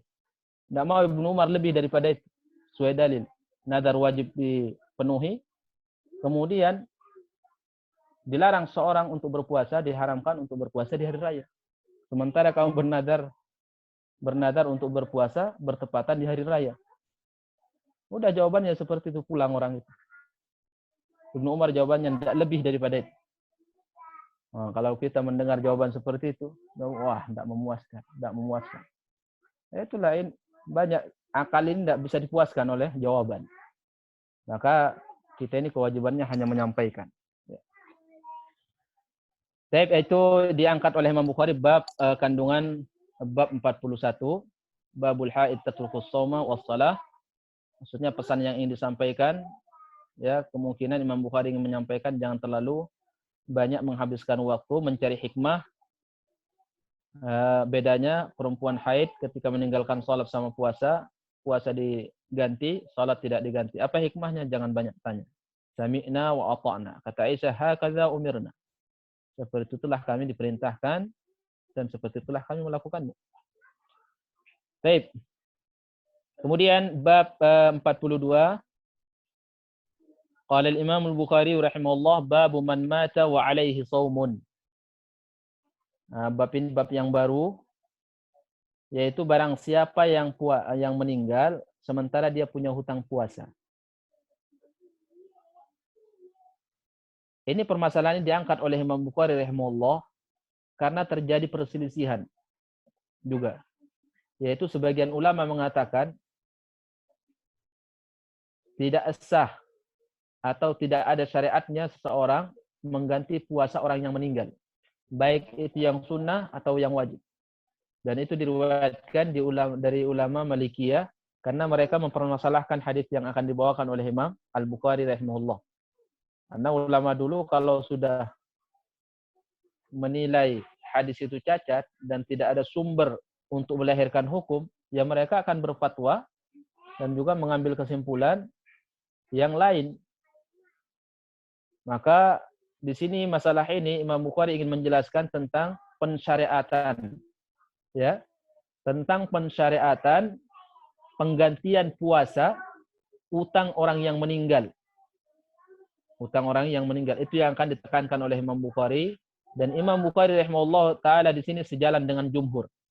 Ya, jumhur ulama juga seperti itu fatwanya dan pendapat mereka. Imam Bukhari dalam bab ini sejalan sama mereka. Wa qala al-Hasan, Hasan di sini adalah Hasan al-Basri rahimahullah, in shama anhu 30 rajulan yawman wahidan jaz. Apabila seseorang, maksudnya orang yang sudah meninggal, kemudian punya utang 30 hari, ya, maka cukup dia berpuasa 30 orang. Ya, satu hari berpuasa 30 orang untuk membayar puasa yang wajib yang ditinggalkan oleh orang yang meninggal tersebut. Nah, ini kalau puasanya tidak dipersyaratkan urut. Kalau puasanya wajib urut seperti dia punya puasa misalkan karena berhubungan di siang bulan Ramadan, kemudian punya bayar kafarah, kemudian meninggal, ini kan wajib urut dia, berturut-turut. Nah, ini ulama mengatakan kalau ini tidak boleh. Satu hari langsung kita manggil 60 orang berpuasa. Ini tidak boleh karena syaratnya harus urut. Tapi kalau puasa yang tidak urut, tidak ada masalah. Ya, tidak ada masalah. Kata Hasan al-Basri rahimahullah untuk dilaksanakan dalam satu hari dengan jumlah 30 orang sesuai dengan puasa yang dia tinggalkan. Hadis yang pertama yang dibawakan oleh Al-Imam Al-Bukhari rahimahullah taala, di sini beliau mengatakan haddatsana Muhammad ibnu Khalid. Haddatsana Muhammad ibnu Khalid.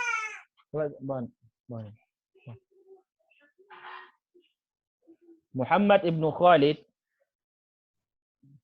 Muhammad ibnu Khalid.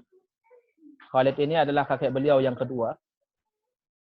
Ini beliau Muhammad ibnu Khalid ini nama aslinya adalah Muhammad bin Yahya ibnu Abdullah ibnu Khalid. Muhammad ibnu Yahya ibnu Abdullah ibnu Khalid. Muhammad ibnu Khalid ini siapa beliau? Ini yang disebut dengan Muhammad ibnu Yahya az-Zuhli. Ini Muhammad ibnu Yahya az-Zuhli. Imam Bukhari rahimahullah taala di sini sedikit kita berhenti untuk ada pelajaran yang bisa kita ambil di sini. Al-Imam Al-Bukhari rahimahullah taala, beliau ketika datang ke Naisabur, di situ ada ulama yang besar, yang terkenal, guru Imam Muslim, namanya Muhammad ibn Yahya Az-Zuhli, ya, atau Az-Zuhali.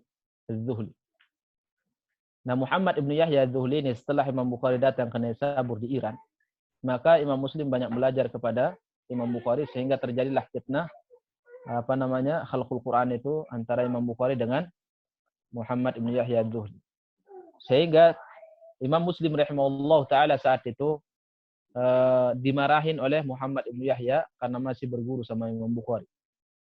Maka ketika dimarahin oleh Muhammad ibn Yahya Az-Zuhli, maka Imam Muslim semua hadis yang dia riwayatkan dari gurunya Muhammad ibn Yahya Az-Zuhli dia bawa dan dia serahkan. Karena gurunya sudah tidak menghalalkan. Dia tidak menghalalkan. Maka Imam Muslim rahimahullah taala, sekalipun dia banyak meriwayatkan hadis dari Muhammad ibn Yahya Az-Zuhli dan juga banyak meriwayatkan hadis dari Imam Bukhari, beliau ketika mengarang kitab sahihnya tidak ada hadis yang dikeluarkan dari Imam Bukhari, tidak ada hadis yang dia keluarkan dari Imam Az-Zuhli. Kenapa? Karena sekalipun beliau senang dan sayang sama Imam Bukhari, lebih senang, lebih cinta, tapi beliau punya adab sebagai seorang murid. Muhammad Az-Zuhli sebagai gurunya, bekas gurunya, ini juga gurunya. Kalau dia tidak mengambil dari Az-Zuhli, udah dibuang juga dari Bukhari supaya dia adil, insaf beliau. Ya, Imam Muslim. Imam Bukhari juga insaf dia. Insafnya apa? Beliau itu sekalipun Muhammad ibn Yahya Az-Zuhli itu bermusuhan sama saya, ya maksudnya seperti itu bahasa lisannya. Tapi saya banyak mengambil hadis dari dia. Nah, Imam Bukhari tetap mengeluarkan riwayat hadis yang dia riwayatkan dari Muhammad ibn Yahya Az-Zuhli, ya, sekalipun ada persengketaan antara dia dengan Muhammad ibn Yahya Az-Zuhli ini. Tapi beliau ketika menyebut namanya terkadang dihapus, dibikin samar sedikit. Ya. Tidak semua orang bisa mengetahui kecuali diteliti.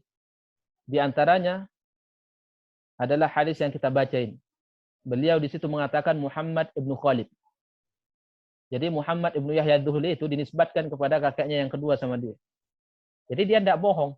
Cuman karena masih ada persengketaan sama beliau, sehingga beliau tutup namanya, dia tidak sebut secara nampak jelas. Tapi disamarkan. Tapi bagi orang yang paham tahu kalau ini Muhammad ibnu Yahya ibnu Abdullah ibnu Khalid Az-Zuhli. Maka di sini beliau ketika mengatakan Muhammad ibnu Khalid, ini Muhammad ibnu Yahya Az-Zuhli An-Naisaburi. Beliau ini satu lettingan sama Imam Bukhari, ulama Iran. Ya. Muhammad ibnu Yahya Az-Zuhli. Kemudian beliau meriwayatkan dari Muhammad qala haddatsana Muhammad ibnu Musa ibnu A'yan. Ini beliau ulama Harran, Al-Harrani, daerah Irak. Beliau hidup di zamannya Imam Ahmad rahimahullah. Di sini beliau meriwayatkan sendiri dari bapaknya Musa ibnu A'yan Al-Harrani, sama. Beliau ulama tabi'ut tabi'in. Beliau meriwayatkan dari Amr bin Al-Harith, ini ulama Mesir. Amr bin Al-Harith, beliau ulama Mesir, hidup di zamannya Imam Malik. An Ubaidillah ibni Abi Ja'far, ini juga ulama Mesir beliau, ulama tabi'in. Anna Muhammad ibnu Ja'far haddatsahu. Ubaidullah meriwayatkan dari Muhammad bin Ja'far Al-Madani, ulama Madinah. An Urwah, dari Urwah ibn Zubair, dari Aisyah radhiyallahu anha, anna Rasulullah sallallahu alaihi wasallam qaal man mata wa alaihi siyamun sama anhu waliyuhu. Siapa yang meninggal dunia dan punya utang puasa, maka dibayar oleh walinya. Nanti kita akan bahas makna hadis Aisyah ini. Akan saya bacakan dulu riwayatnya semuanya. Tabahu Ibnu Wahb an Amrin wa rawahu Yahya Ibnu Ayyub an Ibni Abi Ja'far. Qala haddatsana Muhammad Ibnu Abdurrahim. Muhammad Ibnu Abdurrahim, ulama Baghdad, ibu kota Irak, hidup di zamannya Imam Bukhari rahimahullah. Haddatsana Muawiyah Ibnu Amr. Muawiyah Ibnu Amr juga ulama Baghdad, dari Baghdad beliau, hidup di zamannya Imam Syafi'i. Qala haddatsana Zaidah Ibnu Qudamah, ini ulama Kufah. Anil A'mash, A'mash Sulaiman ibn Mihran, an Muslim ibn Abdullah, kenal dengan Muslim Al-Batin, juga ulama Kufah, an Sa'id ibn Jubair, ulama tabi'in di Kufah, an Ibnu Abbas radhiyallahu anhuma, ini hadis Ibnu Abbas. Kata Ibnu Abbas, ja'a rajulun ila Nabi sallallahu alaihi wasallam faqala, ya Rasulullah. Datang seorang sahabat kepada Nabi mengatakan, ya Rasulullah, inna ummi matat wa 'alaiha shaumu syahrin. Ibuku meninggal, dia punya utang puasa 1 bulan. Fa aqdihi anha, boleh saya bayar utangnya? Qala na'am. Kata Nabi, iya. Fadainullahi ahaqqu ayyuqda. Utang kepada Allah lebih layak untuk dibayar. Kemudian beliau di sini membawakan perselisihan. Saya akan bacakan dan nanti akan saya ringkas. Qala Sulaiman faqala al-Hakam wa Salamatu wa nahnu jami'an julusun hina haddatha Muslim bihadha al-hadith. Qala sami'na Mujahidan yadhkuru hadha 'an Ibn Abbas wa yadhkuru 'an Abi Khalid. Haddathana al-A'mash 'an al-Hakam wa Muslim al-Batin wa Salamata ibn Kuhail an Sa'id ibn Jubair wa Atha wa Mujahid. 'An Ibn Abbas qalat imra'atun lin-nabi. Di sana tadi laki-laki yang datang di sini seorang perempuan. Inna ukhti matat. Kalau di sini perempuan mengatakan datang kepada Nabi, sungguhnya ada saudara perempuanku yang meninggal. Ini riwayat yang lain dari Ibnu Abbas. Wa qala Yahya wa Abu Muawiyah 'anil A'mash an Muslim al-Batin an Sa'id ibn Jubair an Ibn Abbas qalat imra'atun lin-nabi inna ummi matat. Dalam riwayat yang lain di sini perempuan juga yang datang, tapi dia mengatakan ibuku yang meninggal. Kalau di sana tadi yang pertama adalah laki-laki yang datang. Wa qala Ubaidullah ibn Amr an Zaid ibn Abi Unaisah an al-Hakam an Sa'id an Ibn Abbas qalat imra'atun lin-nabi inna ummi matat wa 'alaiha shaumu nadhr. Sungguhnya di sini juga perempuan yang datang mengatakan ibuku meninggal, dia punya utang puasa nazar. Wa qala Abu Haris haddatsana Ikrimah an Ibn Abbas qalat imra'atun lin-nabi matat ummi wa 'alaiha shaumu 15 yauman. Ini di riwayat terakhir ini, ibuku seorang perempuan datang kemudian mengatakan ibuku meninggal dunia, dia punya utang 15 hari puasa. Ikhwan fillah rahimakumullah. Ini yang membuat ulama Malikiyah mengatakan bahwa orang yang meninggal dan punya utang puasa maka tidak boleh dibayar. Kenapa? Karena tidak ada dalil pensyariatannya, kata mereka.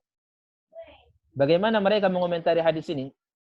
Hadis Aisyah radhiyallahu anha yang pertama, mereka mengatakan tidak sesuai dengan fatwa Aisyah. Karena Aisyah di dalam fatwanya melarang seseorang untuk berpuasa untuk si mayit. Ini di sebagian, ya rata-rata juga ulama hadis, kalau perawi hadis berselisih perkataannya dengan riwayat yang dia bawa, itu menandakan apa? Menandakan hadis yang dia bawa cacat. Kemudian bagaimana mereka mengomentari hadis Ibnu Abbas? Mereka mengatakan muttaribul isnad wal matan. Ya, hadis Ibnu Abbas ini kata ulama Malikiyah, dan itu dijelaskan juga oleh ulama-ulama Malikiyah, mereka mengatakan hadis yang dibawakan oleh Ibnu Abbas ini itu muttarib. Ya. Sanadnya dan matannya itu tidak sabit, goyang. Muttarib itu goyang, tidak netap dalam satu jalur. Karena tadi lafadznya Ibnu Abbas banyak orang yang meriwayatkan, lafadznya juga beda-beda. Dalam satu riwayat perempuan yang datang, dalam satu riwayat laki-laki yang datang, dalam satu riwayat saudara perempuannya yang meninggal, dalam satu riwayat ibunya yang meninggal, dalam satu riwayat puasa yang dia tinggal puasa nazar, ada yang satu riwayat adalah puasa 1 bulan, dalam satu riwayat puasa 15 hari. Nah, ini secara zahir muttarib.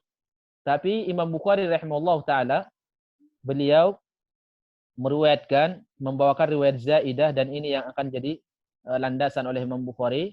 Dan Imam Muslim juga mengeluarkan hadis ini sama dari jalur Zaidah Ibnu Qudamah Al-Kufi rahimahullah taala, mungkin karena mereka melihat orang ini kuat juga hafalannya sehingga lafadznya yang diambil. Al-Imam Al-Bukhari rahimahullah taala di sini sejalan dengan jumhur ulama rahimahullah, bahwa mereka jumhur mengatakan dianjurkan, sunnah, ya, bukan sebuah kewajiban. Sunnah seseorang ketika ada kerabatnya yang meninggal, kemudian punya utang Namanya utang berarti puasa yang wajib. Punya utang puasa, maka dianjurkan salah satu dari kerabatnya yang membayar. Dianjurkan, sunnah. Dan ini pendapat jumhur ulama, mayoritas ulama seperti itu. Nah, beliau ini dalam bab ini juga di waktu yang sama membantah dan membantah pendapat Malikiyah. Ulama Malikiyah yang mereka memutlakkan, menafikan tidak ada pensyariatan mengqadha puasa si mayit.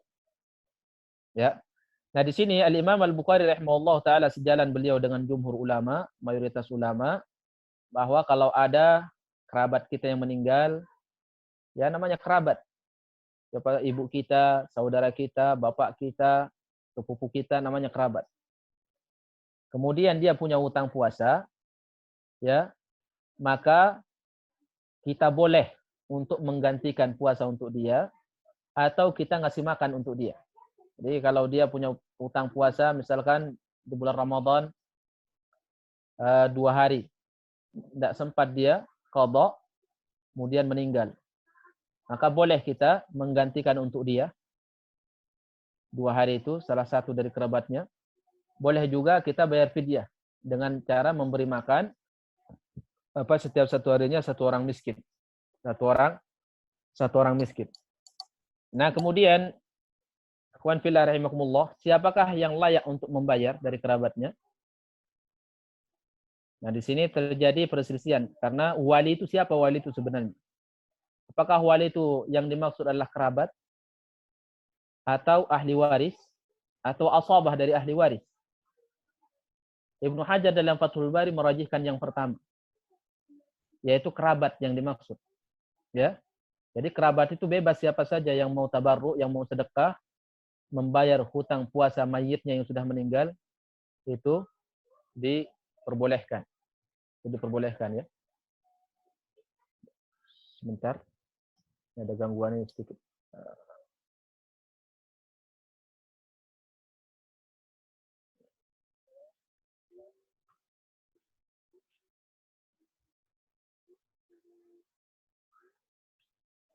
Udah ngecas ini.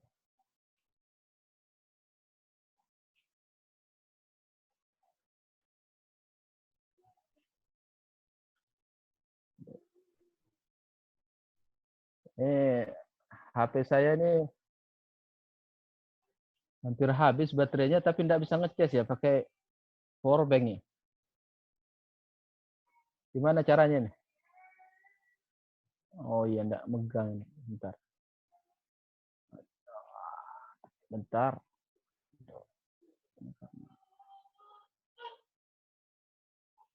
Semoga bisa. Ubah lagi dia. Ini harus dipegang nih kayaknya. Baik.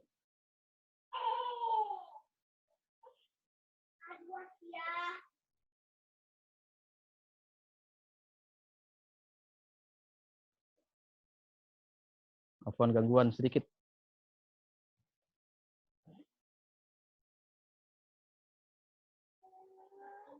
Baik, jadi di sini Ibnu Hajar menguatkan bahwa yang dimaksud dengan wali itu adalah kerabat. Berarti kerabat siapa saja yang mau bertabarruk. Itu pun sifatnya anjuran.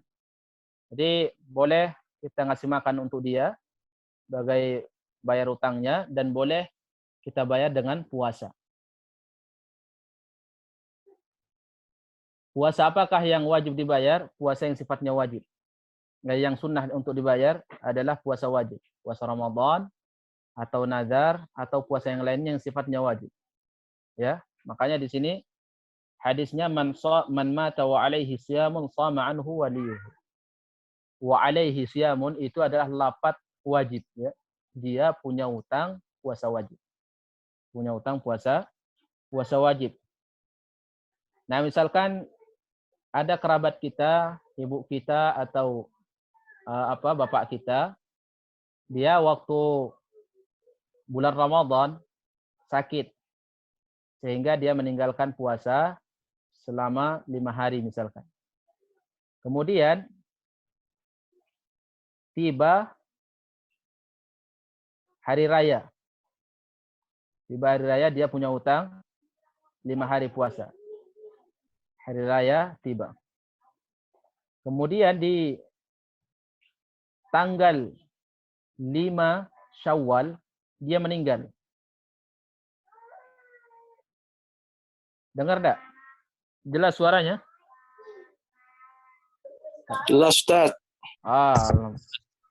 Alhamdulillah. Takutnya antum tidur. Alhamdulillah. Ada kerabat kita punya utang 5 hari di bulan Ramadan. Ya. Kemudian dia meninggal di tanggal 5 Syawal. Berapa keluarganya harus mengganti? Dianjurkan mengganti berapa hari? 4 hari. Ya. Kenapa? Karena tanggal 1 Syawal itu masih hari di mana seorang diharamkan berpuasa. Diharamkan berpuasa. Maka dia punya kesempatan berpuasa, mengqadha itu di tanggal 2 Syawal, 3 Syawal, 4 Syawal, 5 Syawal. Cuma 4 hari. Maka keluarganya ketika ingin menggantikan puasa untuk kerabatnya yang meninggal, itu cuma 4 hari saja. Adapun hari yang kelima, dia belum ada kesempatan. Kenapa? Karena di tanggal 1 Syawal, itu memang dilarang berpuasa. Maka kata ulama, kalau seseorang punya kesempatan untuk membayar puasa di hari yang lain, sementara hari itu bertepatan dengan seorang dilarang berpuasa, maka dia belum punya kewajiban untuk mengqadha. Jadi kalau dia meninggal, itu tidak jadi utang sama dia. Contoh seperti ini. Perempuan, ibu kita meninggal misalkan, atau kerabat kita yang perempuan meninggal. Punya utang 5 hari di bulan Ramadan. Dia meninggal di tanggal 6 Syawal. 6 Syawal. Sementara ketika masuk tanggal 2 Syawal, 2, 3, 4, 5, 6, itu dia langsung haid. Masa haid. Orang haid tidak wajib berpuasa. Tidak wajib juga dia qadha. Berarti apa? Dia belum punya waktu untuk mengqadha. Maka ketika dia meninggal di tanggal 6 Syawal dalam keadaan haid, maka tidak wajib untuk diqadha. Tidak dianjurkan untuk diqadha oleh keluarganya. Karena posisinya masih belum ada kesempatan dia untuk membayar. Karena lagi haid. Nah, seperti itu penjelasan para ulama rahimahullah taala.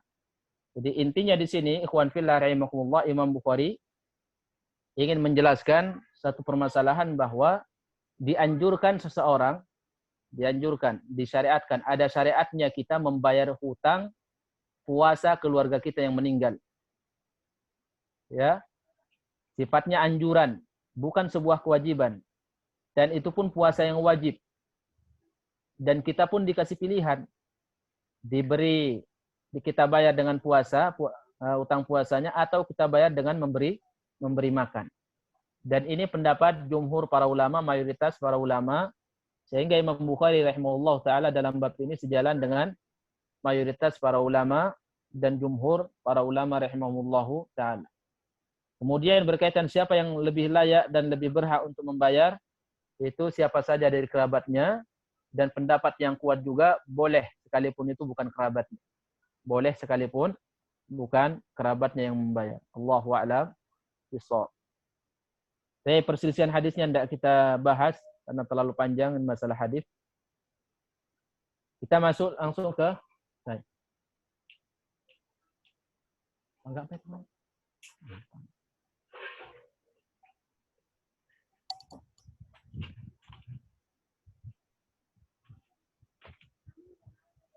Kemudian kita masuk ke bab 43. Di bab 43, Al-Imam Al-Bukhari rahimahullah ta'ala menyebutkan babun mata yahillu fitrus shaim. Mata yahillu fitrus shaim. Kapankah orang berpuasa halal untuk berbuka? Kapankah orang yang berpuasa halal untuk berbuka? Di sini beliau membawakan athar Abu Sa'id. Kemudian yang kedua, hadis Umar bin Khattab. Yang ketiga adalah hadis Abdullah ibnu Abi Aufa. Di sini Imam Bukhari buat pertanyaan dan akan dia jawab di hadis yang dia bawa. Wa aftara Abu Sa'id Al-Khudri hina ghaba qursus syamsi.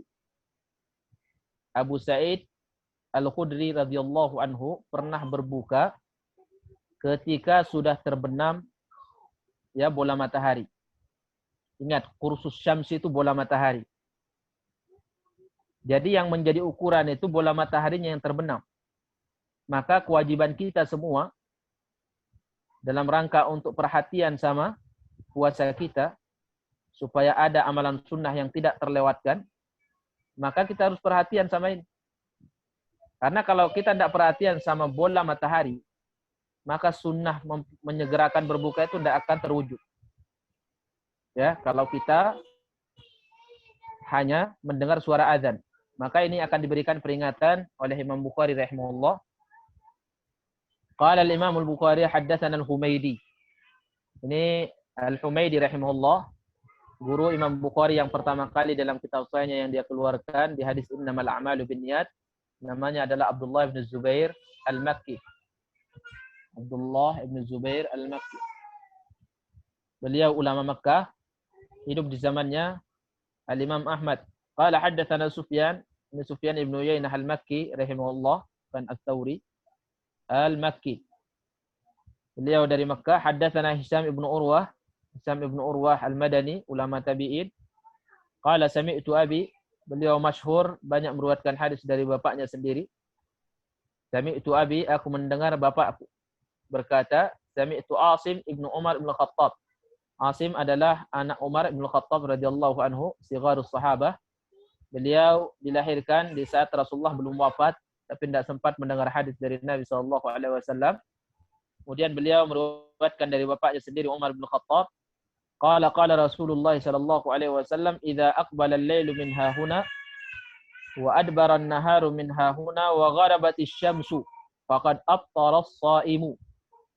Apabila malam sudah mulai datang dari arah timur maksudnya, wa adbara an-naharu min hahuna, dan malam sudah mulai menghilang atau pergi dari arah sini, maksudnya dari arah barat, kemudian ditakkid oleh Nabi. Ya, dikuatkan lagi, diperjelas. Karena bisa jadi orang melihat ke ufuk timur sudah gelap, kemudian ke arah barat juga sudah kelihatan agak gelap, sementara matahari belum terbenam semuanya, masih ada ujung alis matahari yang atas muncul. Tentunya itu belum tiba saatnya kita berbuka puasa. Maka dikuatkan oleh Nabi, dipastikan wa gharabatis syamsu, dan matahari sudah terbenam, faqad aftara as-shaimu, maka orang yang berpuasa sudah boleh berbuka. Sudah boleh berbuka. Nah, ini kondisi kita di Indonesia, banyak orang yang tidak perhatian sama ini. Ya. Semuanya mendengar suara azan dan semuanya patokan sama jadwal yang ditempel di dinding. Padahal ini sudah bisa kita pastikan tidak mungkin kita mengamalkan ini.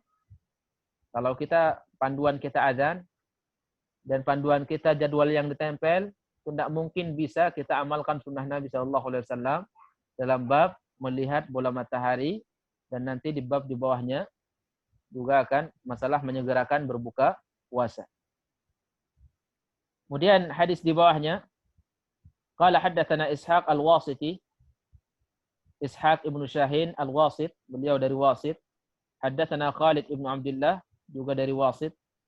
Wasit kemarin kita sampaikan, satu wilayah yang ada di Irak, antara Kufah sama Basrah. Anis Syaibani. Syaibani, ini Abu Ishaq al-Syaibani, ulama Kufah, namanya Sulaiman ibnu Fairuz. An Abdullah ibn Abi Aufa, ini sahabat yang kemarin kita sampaikan, sahabat yang terakhir meninggal di Kufah. Abdullah ibn Abi Aufa meninggal pada tahun 86 Hijriah di Kufah. Dan semua murid-muridnya di situ adalah Syaibani, itu ulama Kufah, ulama tabi'in. Kata Abdullah, kunna ma'an Nabi, ini diulang lagi hadisnya oleh Imam Bukhari rahimahullah. Hadis tentang kisah Nabi memerintahkan sahabat untuk menyediakan jus sawik. Kunna ma'an Nabi sallallahu alaihi wasallam fi safarin wa huwa sha'ib. Kami pernah bersama Nabi sallallahu alaihi wasallam, Rasulullah lagi puasa. Falamma ghabatis syamsu. Nah, di sini lafadznya falamma ghabatis syamsu, tatkala matahari sudah terbenam. Tatkala matahari sudah terbenam. Dalam satu riwayat gharabat, ini dalam satu cetakan ya. Di sini ghabat, terbenam, gharabat sama. Qala li ba'dil qaum ya fulan qum fajdah lana. Wahai fulan, kata Nabi, persiapkan jus sawik saya. Kita. Wa qala ya Rasulullah law amsayta. Ini sahabat ini masih komentar ya Rasulullah, andaikan kamu tunda sedikit. Ya, maksudnya di agak malam lagi sedikit. Karena sahabat ini masih melihat di ufuk barat itu masih cahaya matahari kelihatan sinarnya. Padahal bolanya itu sudah tenggelam, sudah terbenam. Sudah tenggelam bolanya, sinarnya masih kelihatan. Bukan sinar itu yang menjadi ukuran, tapi bola mataharinya itu. Maka sekalipun kita melihat ke ufuk barat, kelihatan terang, intinya bola mataharinya sudah terbenam, maka segeralah berbuka. Jadi ukurannya itu. Makanya Imam Bukhari rahimahullah buat judul, kapan seseorang itu berbuka? Apakah ketika sudah gelap atau mendengar azan, atau ketika dia melihat bola matahari sudah terbenam? Nah, jawabannya adalah ketika matahari sudah terbenam. Ini sahabat ini 3 kali sampai mengatakan seperti itu. Kata Nabi, inzil fajdah lana. Turun kamu persiapkan buka untuk kita. Ya Rasulullah amsayta. Bisa kamu tunda sedikit ya Rasulullah? Sampai 3 kali. Qala inna alaika naharan. Kata sahabat ini, ya Rasulullah masih siang ya Rasulullah. Ini sahabat ini tidak tahu, tidak disebutkan siapa di sini. Dia ngajarin Nabi SAW. Dia mengatakan, ya Rasulullah masih siang. Qala inzil fajdah lana. Turun kamu. Kamu persiapkan jus sawik untuk kita. Fa nazala fajadaha lahum fa syariba Rasulullah. Maka sahabat ini turun. Kemudian dia membuat apa yang diperintahkan oleh Nabi. Baru setelah itu Rasulullah langsung minum. Setelah Rasulullah minum, dijelaskan sama Nabi. Idza ra'aitumul laila qad aqbala min hahuna faqad aftara as-sha'imu. Apabila kamu melihat apabila kamu melihat malam sudah mulai datang dari arah sini, maksudnya Rasulullah saat itu menunjuk ke timur. Malam datang itu maksudnya cahaya gelap. Ya, suasana gelap, kondisi gelap datang dari arah timur pertama. Kalau kamu, kata Rasulullah, melihat malam sudah mulai datang dari arah timur, maka orang berpuasa sudah berbuka. Jangan nunggu yang lain. Jangan nunggu yang lain. Nah, ini kalau saat itu kelihatan matahari cerah, langit cerah dan matahari kelihatan dan gelap, ya, gelap itu kelihatan dari timur, tentunya apa? Tentunya kelihatan jelas matahari itu bagaimana proses terbenamnya. Tapi kalau kita lagi mendung, maka itu harus ada tadi gharabatis syamsu. Kita harus memastikan bola matahari benar-benar sudah terbenam. Kalau kita berada di satu kondisi di mana susah kita melihat matahari, maka saat itu harus benar-benar terbenam. Imam Bukhari rahimahullah ta'ala intinya di sini, beliau ingin menjelaskan bahwa seseorang berbuka itu syaratnya hanya ketika bola matahari terbenam. Tidak ada yang lain. Maka ketika matahari itu cerah, tinggal dilihat aja ke ufuk timur sama barat. Kelihatan dari timur sudah gelap, kemudian dari barat juga sudah mulai gelap. Nah, ketika langit tidak mendukung, maka harus ada benar-benar pemastian bola matahari itu terbenam. Jadi tidak boleh dilihat sekedar sekilas, ya, langsung kelihatan. Tidak bisa, harus tahakkuk kita, harus meyakinkan. Nah, mungkin ini kondisi di Indonesia seperti itu. Banyak orang khawatir, takut belum azan, ya, takut belum terbenam matahari, padahal sudah gelap kelihatan.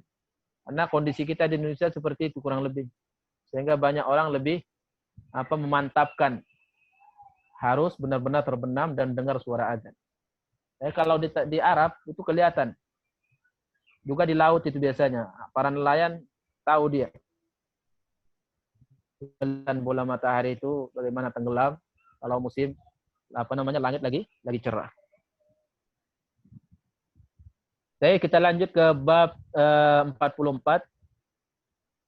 Qala al-Imam al-Bukhari rahimahullah babun yuftiru bima tayassara minal ma'i aw ghairihi. Seseorang berbuka dengan apa yang mudah dia dapatkan. Yang pertama itu air atau yang lainnya. Ini bab ini dibuat oleh Imam Bukhari rahimahullah untuk membantah sebagian mazhab al-Zahiriyah yang mereka mewajibkan seseorang ketika berbuka harus pakai korma. Karena hadis Nabi SAW, hendaklah kalian ketika tiba saatnya berbuka pakai korma. Kalau tidak, maka pakai air. Nah, mereka melihat lafaz perintah itu sebuah kewajiban. Jadi kata mereka, tidak boleh seseorang ketika berbuka puasa kemudian langsung berbuka dengan yang lain selain korma. Wajib dia cari korma, ya, dan mempersiapkan korma. Kalau dia tidak dapat, baru ke air. Jadi mereka mewajibkan untuk berbuka dengan korma. Maka Nabi Imam Bukhari ingin memberikan isyarat ke masalah itu bahwa berbuka dengan korma itu hanya sifatnya anjuran. Hanya sifatnya anjuran. Maka di sini Al-Imam Al-Bukhari rahimahullah, ya, ketika beliau ingin menguatkan bahwa berbuka dengan korma itu hanya sifatnya anjuran, maka Imam Bukhari rahimahullah ta'ala membawa riwayat yang tadi, hadis yang tadi. Dalam perjalanan, hadis Abdullah bin Abi Aufa, dengan apa Rasulullah berbuka? Dengan korma? Enggak. Rasulullah berbuka dengan jus sawik. Ya, jus sawik. Itu yang digunakan berbuka oleh Nabi. Mungkin ada orang yang akan membantah. Mungkin mereka akan mengatakan, ya mungkin Rasulullah tidak dapat korma. Mungkin kita juga akan mengatakan, ya mungkin ada juga korma. Karena para sahabat itu rata-rata makanan pokoknya adalah korma. Ketika mereka safar, korma yang paling banyak bahan bekal mereka. Masa 1 biji 2 biji tidak ada? Nah, jadi ihtimal, ya.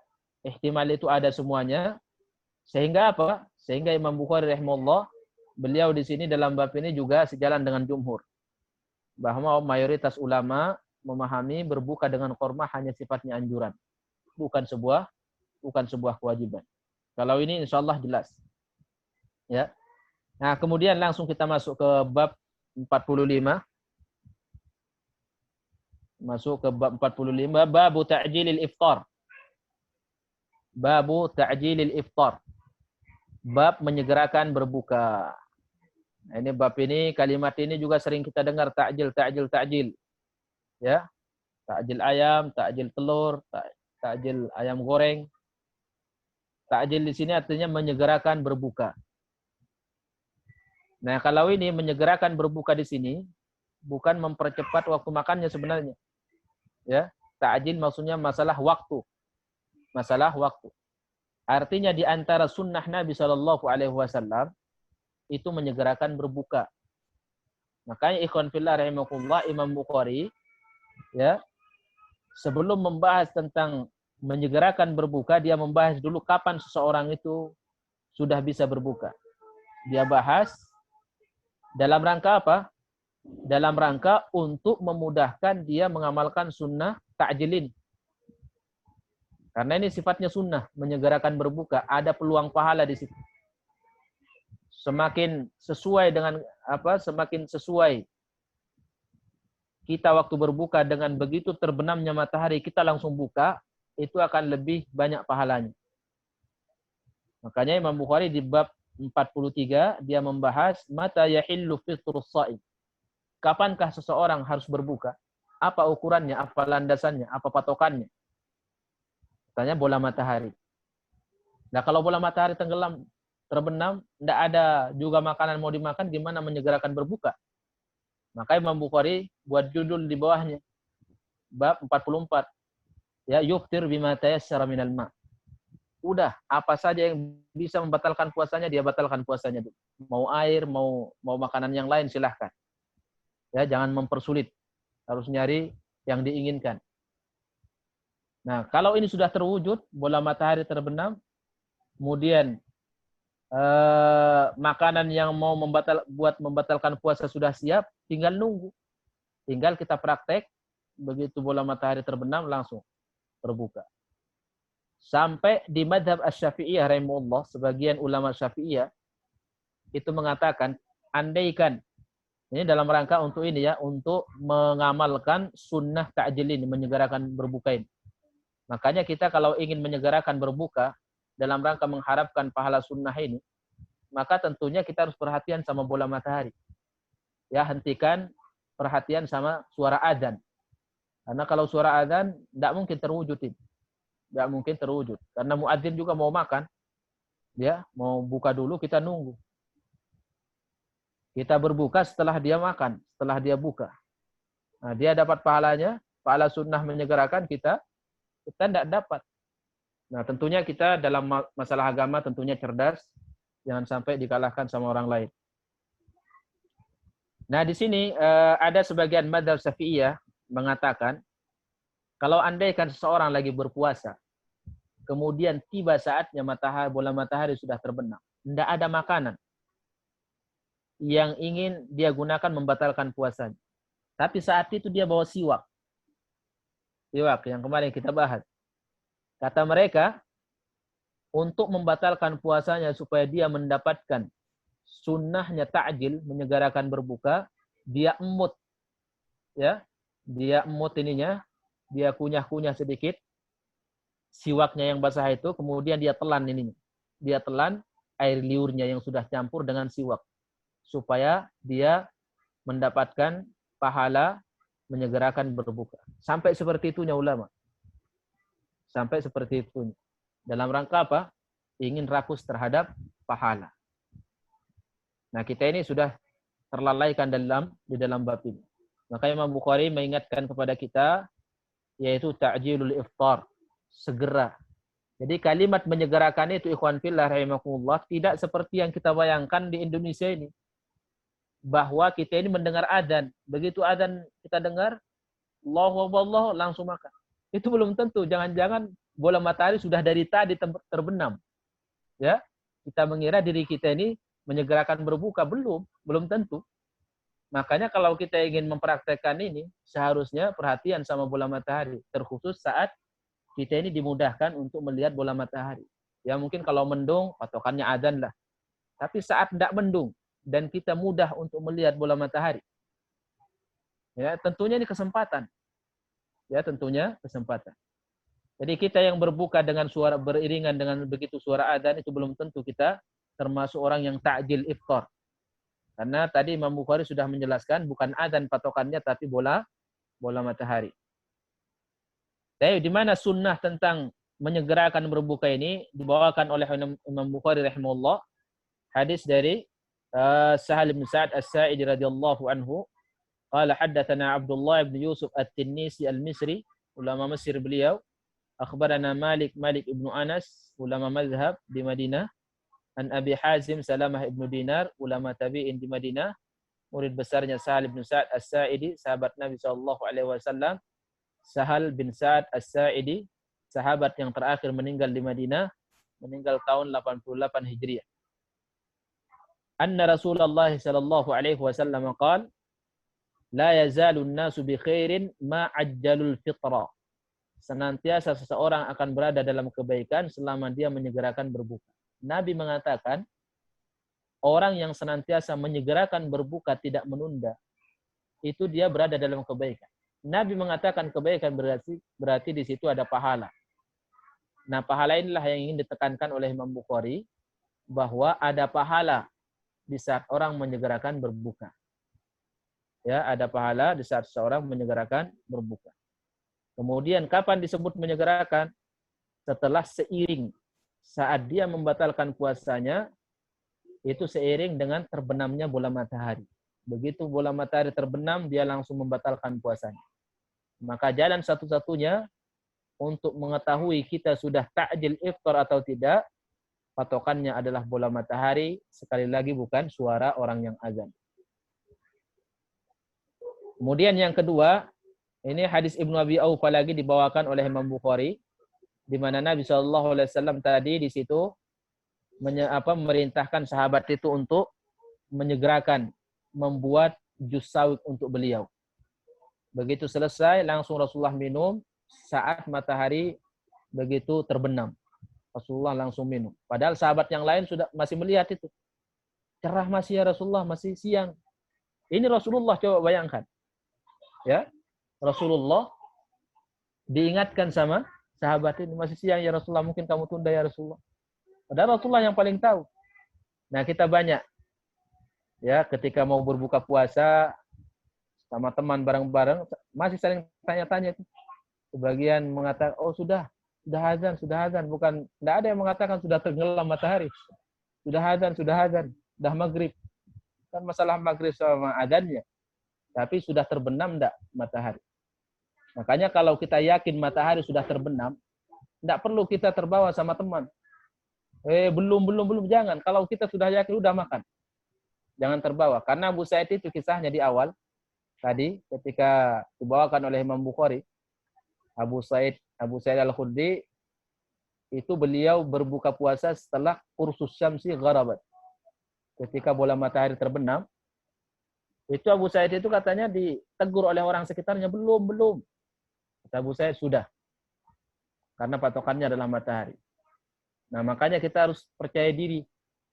Harus ada keyakinan terhadap apa yang kita lakukan.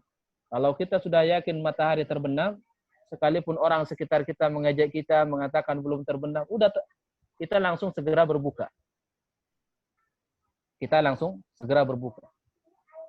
Masya Allah disebutkan dalam satu riwayat, ya, oleh seorang ulama tabi'in, bahwa sahabat Nabi SAW, keumumannya mereka itu perhatian dengan menyegerakan berbuka. Itu para sahabat radhiyallahu anhum, menyegerakan berbuka itu. Karena mereka bukan masalah mereka sudah hendak tahan lapar dan haus, bukan. Ingin mendapatkan pahala yang dijanjikan oleh Nabi SAW. La yazalun nasu bi khairin ma ajjalul fitra. Senantiasa seorang itu akan berada dalam kebaikan selama dia menyegerakan berbuka. Ikhwan fillah rahimakumullah, waktunya sudah sebentar lagi habis. Mungkin kita cukupkan sampai di sini. Dan saya ingatkan besok itu sudah, kalau di negara kita mungkin di Indonesia ini sudah masuk tanggal 30 Sya'ban. Ya, besok malam. Di negara lain itu besok malam sudah 31 Sya'ban. Jadi kemungkinan besar kita besok malam akan sibuk dengan melihat hilal. Ya. Karena jangan sampai kita belajar aja prakteknya enggak mau. Nah, karena kita berkewajiban melihat hilal, kita harus antusias dan perhatian sama itu. Baik secara informasi ya dari sana sini, atau sifatnya melihat sendiri, karena saatnya kita beramal. Maka untuk memaksimalkan pengamalan itu, penglihatan hilal dan informasi tentang hilal, maka kebijakan kita di sini untuk besok malam tidak ada kajian. Ya. Kapan kajian akan kita lanjut? Nanti akan kita lanjut setelah masuk bulan Ramadan. Nanti waktunya jam berapa jam, dan kapan, siang apa malam, itu nanti akan kita rembukin dan akan kita musyawarahkan kembali di grup. Ya, baru setelah ada kesimpulan, nanti baru kita sebarkan ya, infonya insyaallah. Nah, Ustaz, masalahnya kalau Anda nggak masuk ke grup, gimana Anda bisa tahunya ya Ustaz ya? Siapa ini ya? Anda Maulana dari Jombang. Oh, nanti di ini aja ke admin nomor antum. Oh ya. Nomor antum di ini nanti biar dimasukin ke grup. Satu aja ya. Iya. Insyaallah. Boleh Ustaz. Baik. Saya ikhwan fillah rahimakumullah, jazakumullah khairan. Insyaallah enggak ada pertanyaan. Ya. Ada titipan pertanyaan Ustaz. Boleh nggak?